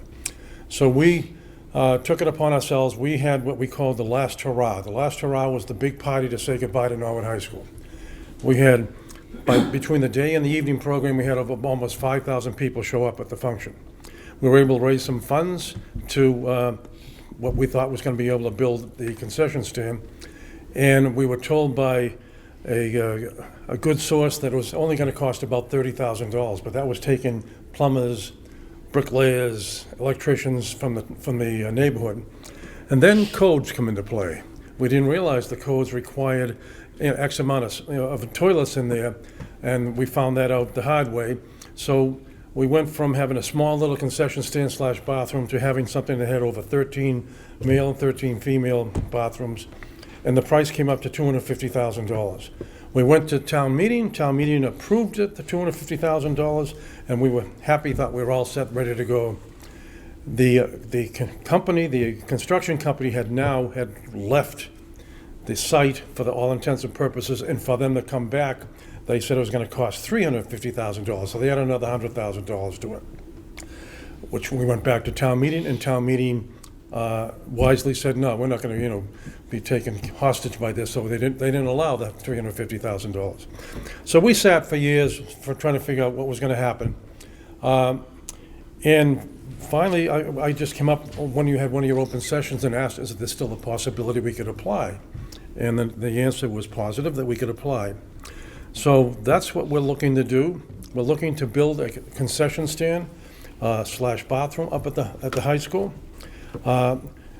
Plans-wise, right now, we're still in the, I wouldn't say not the dark, but the gray area, because we're still waiting for things. The size of the facility that we're looking at right now is too big in my mind, and we're hoping that maybe some things that will change will allow us. I've talked to the plumbing inspector, and he said if we can provide a smaller site, a smaller plan, then he would be able to allow allowances or variances to give us less bathrooms and for the facility, which would cost less in the long run. So the benefits of this, we have all the athletic teams up there, both community and high school. We have the PMA, but they have their functions up there. For years, we had that function up there. We had the facility up there that was able to take care of the programs, and they were able to generate some revenue to help themselves along the way. So that's where we are. Our fundraising aspect of how we're going to fund our part of it. We have a listing of close to 5,000 alumni that we're going to be sending letters out, and we've approached the high school. I've sat with the principal about a series of different things, and this is one item that's on the list. We know that there are people out there that have done very well, and our hope is that the naming rights have been totally available for the concession stand /bathroom, and so that's what we're hoping for. I'll tell you a quick story of what happened the first day that the Norwood High School had hosted its initial game up there. We were playing Needham, and at that time we had it blocked out where the concession /bathroom was going to be going. At this time, there's already electric and sewage up there, power and sewage, drainage already up there, so it's already there. It was built, it was set up there originally so we could do this. And I was sitting there watching the game, and the gentleman and his father were telling me, what a great new, high school. I love the athletic facility. Where is your bathrooms and your concession stand going? I said, it's going to be going right here. And we're talking to them. About third quarter, the fellow's father said to him, Joe, I have to use the bathroom. So the guy said, where are the facilities? I said, well, there's porta potties here, or you can go in the school. We're in compliance by you having the school. So the gentleman turned to his son and says, look, I don't want to go in there. I'm never going to make it in there. So he went home. So I told this at town meeting, and I think that sold a few people. But what we don't understand, we're in compliance now because we have the access to the school. We're going to try to put in a few more bathrooms and add the concession stand, and then we become out of compliance. And I'm not finding fault with the building department and the plumbing inspector, because I know there's codes they have to follow. But we're just trying to, we are trying to complete what we think is that facility up there, and we're looking for any help we can get from the CPC to help us in completing this project. Do you still have the 250 set aside? No, that was, Okay, that was, okay. no. One and done. Once we voted they went for the 300. They pulled- No, we okay. never. All right. It never came into our coffers. Okay. We have about $38,000 still sitting there that we've been waiting Okay. to do this. So we've been holding on to money for years. Okay. Cheryl? I have a couple questions. On your application, you have other funding source, $250,000. Mm-hmm. I think I just mentioned the source we're going to be looking. We have a fund drive we're looking to do that has not actually gone out to the mailing. We feel very confident that we'll do very well on this. We were brought to attention on this. We had a graduate came up to us and said, "Why don't we do anything?" And we said, "Well, we never thought about doing it." And he says, "I graduated from Norwood High. I went to a small academy for 1 year, and I went to BC. Every year, I get a letter from them, and I give $100 for each one of those places. Norwood High has never asked us." So we thought about the process, we thought about the question, and then we brought this idea of the concession/bathroom, and we brought in some items that the school department, the high school has requested that we help out, including, bringing the sign up front up to snuff, that you see more up to date. Doing some things with they have special desks they use and tables they use for scientific projects up at the school. So the principal, Doreen, asked us if we could be involved with that. So we're going to include these in our letter, and our letter is going to be going, like I said, close to 5,000 people. I feel comfortable that we're going to get a pretty good amount of monies back to be able to help us out in all these projects we're looking to do. Okay, so my other thing is CPC, you can do bathrooms, but you can't do concession. We understand that. How are you going to break it out so we know exactly? What the cost for each one? Right. Yeah. Correct, Well, yes. once that, I'm working with an architect. Once we get that final cost, I'll be working with Kristen and say, this is all right. We'll pick up the concession part and the bathroom part, is whatever the CPC can help us with, that's what we're doing. And which, again, we're looking to make this a smaller spot, so it won't cost as much. And we have a plan, not a plan, I guess a question. We know that the tennis courts up there are not situated right there, so the kids up there are playing, they have the sun in their eyes. So we know there's a plan down the road. And I talked to some people today that 2030 it's on the capital outlay to redesign them. And that would force, if they redesign them, that would move the plant that we have to move forward and make it a smaller site. So we would be able to go back to the plumbing inspector and say, smaller site, smaller number of bathrooms, smaller cost. Is your concession stand driving the cost or the requirement for the bathrooms? No, it's the bathrooms are the driving, is the driver of the cost right now. But if you're a smaller footprint and you need so many bathrooms per women per men, Mm-hmm. but if you go to a smaller footprint you need less, then how are you complying by code? Well, that's where we can apply for variance if we can show that that we meet a need, but as long as it's not financial. And what we're looking at is the fact that we have a smaller footprint to work with, which only allows us to make the building so small, so large. Right now, if we follow the recommendations of the plumbing inspector, not really his recommendations, but what the code of is, it's based on the size of the number of seats up there. It's called the Gillette Stadium rule, which doesn't make any sense, but that's how it's based. And so we're looking to make this a smaller footprint, and which would be less cost for both the bathrooms. And we're not looking for a huge concession stand. We're looking for just something they can sell during during any function. Can I follow up with you then? Sure. If you're looking at raising 250 and your total project cost is 500,000 and you're looking at CPC for 250, so I'm assuming the 250 would be the bathrooms. Would any of your fundraising go towards the bathrooms? So because we normally look for other source funding and not straight out CPC funding the entire thing? My hope is that this is just an exercise in futility, in the sense that I'm going to be coming back here and saying, we don't need your monies, we're all set. And we have somebody's name is going to be on it, because I know of an individual that gave $30 million to UMass. I know an individual that gave $29,000 to Colby College. So these are Norwood High graduates that did very well, and there are plenty of them out there that do. Now, given the opportunity, the letter goes out to them, they see it, and then naming rights are there, and what they can point where they want to help out, and people will come up to me, graduates, say, hey, let me know when this happens, I want to help out. I feel confident we're going to be fine, and I would hope we come back and say, thanks for your help, but we're all set. So with all due respect, are we putting the cart before the horse? Like, should you be out doing the fundraising first, and if there's a gap, you come to CPC? Well, there's still, I think this, as Kristen was telling me, there's still a process to go through as far as planning, all this other stuff. Mm-hmm.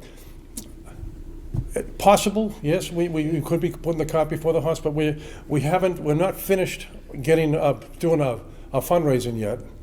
And that letter hasn't gone out yet, so we're still in that process, just trying to get all the names together. So. And then how was your cost estimate developed? Well, the cost estimate was based on the initial bathhouse / concession stand was put together. That was $350. And that was a design that was done by the designers for the high school? Yes, AI3, the ones that did the high school, yeah. Okay, got it. Yeah, and then... So there is a design for... Yeah, so we used the original design. Yeah.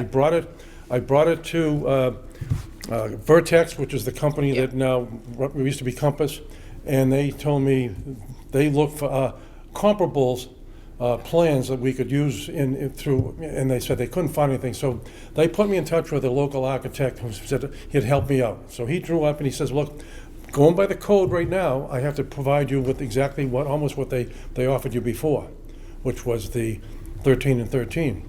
Okay. So, and again, driven by what the plumbing inspector has given me some hope for, if we have a smaller footprint, then he can then draw the variance to say less bathrooms. And so just help me understand, so the construction manager for the high school, the initial price was $250, Mm-hmm. and then there was a lag, and then you asked them to reprice it and went up to $350, right? Correct. And you haven't had anybody reprice it recently? Yes, just the most recent repricing was from this architect, and he said it's closer to the 500 right now. So. Oh, okay. And so did the representative from Vertex. He said, that was back in 2010. And so is the existing design good enough to go out to bid, or do you need further design work? Well, yeah, we could go out with the existing design and go out to bid. Yeah. But we're on the hope that we can make it. And I don't want to spend $500,000 for a bathhouse and a concession stand up there, and I'd rather Yeah. fund some of those other things that we talked about and still provide the community with I used to be able to say, we're the only one with the Bay State League and the Tri-Valley League that does not have bathrooms concession stand at their facility. Come to find out, Medfield has a concession stand, but not bathrooms. You have to go use so I wasn't 100% when I told this, but I correct myself now that I found out. But it's still, we had a little bit of embarrassment. You have nothing up here. And we have to go to the school. And so the existing design has been reviewed by the plumbing inspector? Yes. And he is open to a variance that would reduce? Yeah, he's open to a variance if the footprint becomes smaller. The footprint of what? Of the facility, of the concession. Okay, so the variance isn't contingent on the amount of seats in the stadium? Because he has some leeway if we're locked in because that's all we have. Okay. Because we don't have anything, we don't have the ability to use the large, the full, original footprint? Yeah, right, because Okay. and that's what my hope is, that those tennis courts have a positive impact on this. So. Got it, okay, understood, thank you. Get them moved. I know. Right, Jeff? I know. You mentioned the tennis court and changing that around, which would make the area you're looking at smaller. But then you'd said they're not going to do that till 2030? Yeah, I have a call in to Superintendent Luff this morning to find out if there was any change, but he was in a meeting all day, so he hasn't had an opportunity to return my call. But I also talked to Mark Ryan this morning, and he said that the Capital Outlay Committee does not have that on its program till 2030. So I'm going to ask them if they could sort of expedite that and bring it up, because then it would fall in to help us on doing the project we have in mind also. Okay. Any other questions on the remote? Okay, great, thank you. Go ahead. There are some answers we would need to make a decision that you would come back with? Yeah, I would think regarding, the situation I would with think the tennis courts, and if it could come up earlier and so on and so forth. Yeah, I would think, I would recommend that almost like you would put it to the side for the moment and put it and give us a pass to finalize where we are. And if they say we're not going to do it at 2030, then we're stuck with it, and that's the facility we have to live with. Our committee will have to sit down and look at what we want to do. But if we have the ability to have those tennis courts moved, and so it brings us up on the agenda a little quicker, and we're able to make a smaller footprint, then we'd be happy to come back with final site plans and say, here we go, Kristen, this is what we're looking to do. So, Cheryl? Kristen, because they don't have the hard numbers now and they're going to fundraise, would this be the type of project that can come off cycle or no? I mean, you can take anything off cycle if there's, if there are questions that can't be answered before February 4th but they were answered in time to do something. There just has to be a justification for taking something. And then it'd be the will of the board. Mm-hmm. Okay. If I could, along those same lines. Yeah. If this were if this request were paused for the spring, we're not saying no, like the committee is not saying no. We're not saying yes, because there's too much fact-finding that needs to be done. We could, to the will of the body, give some indication that we would look at it favorably as long as these 5 things were accomplished. But then certainly look to the fall special. Like we would, if we basically saying the same thing as we said to the school study. Schools, yeah. That we're under a timeline, and if we don't have things in place by February 4th or whatever the date we said, then we just need to move on with everything else. So maybe that might be the best approach to this, is not reject it, but just kind of pause it, and then circle back in the fall, like August, September timeframe, and address it in such a way that it could come up out of cycle in the November special town meeting. That would probably, well, actually, it would help us, because at that point, our fundraising would have been completed, and we would have That would would have be a number great. in front of me. Right. And said, I could say, we did it, it didn't Yeah. come as well as I thought, but at least we'd Well, have then an we'll idea. know what the number is, Yeah, so, no, yeah. yeah. I mean, yeah. I think that It's sounds like a definitely- good approach. To me, two of my kids went to Norwood High, and it's definitely a worthwhile, to put it mildly, it's worthwhile, but it's inconvenient and it's borderline embarrassing that we don't have anything there. So I definitely advocate for something to be put there. But from a committee standpoint, we just need the i's to be dotted and the t's crossed, and Understood, all the yeah. ducks to be in a row. So, and obviously, we would want to build the concession stand and the facilities at the same time. So we would want to make sure that the two pieces can be combined into one project. Mhm. So Get separated for cost Yeah. accounting, like cost accounting separation. Right, right. The schedule of values will be built in a way that we can apportion it. Can I Yeah. ask something hypothetically? Sure. Say your fundraiser Yep. does like excellent, that you guys raise more money than you had expected. Would you be able to build then the original facility? If we use the property, here's my fear, that, also, we're very successful, and we build it, and then they decide they're not gonna do anything with the tennis courts till 2030, and then 2030, they say, well, we need to move that building because we're gonna do the tennis courts. That would not make sense, so we obviously would like to, we could, we could build if we make enough money, we could build it just exactly as it is. But I'm just looking at what I went up and looked at it, and I see what they have to do. They have to change them, and that would take up the property, and that would then move us forward to a smaller footprint, which would sort of help everybody, because it would be less money for us, less money if your people are involved, and the tennis courts are moved in the right direction. So. That's assuming you can get the variance for True, less true. lab. True. Right, yeah. Okay. All right. Thank you. Well, keep us posted on the fundraising efforts. Hopefully you'll send it our way too, right? I think Joe's a willing So where should donor. people send their Oh, you'll donations? be getting you'll be getting Yeah. you'll be getting a That's request. great. Yeah, that is great. Thank you. Excellent. Thank So you. thanks, Jerry, for working on this. That's great. It's important. Great. All right, thank you. Are there any other questions or comments? If not, we have 2 meeting minutes. Is that right? Okay. Has everybody had a chance to take a look at them? Are we accepting them separately or together? If you could do them separately. Separately? Okay. I didn't print them out. Which, do All we right. have them for the 8th and the 15. 15. Yeah, Okay. I make a motion to accept the 8th. Second? All right, great. And we'll go around. Amanda? Yes. John? Yes. Julie?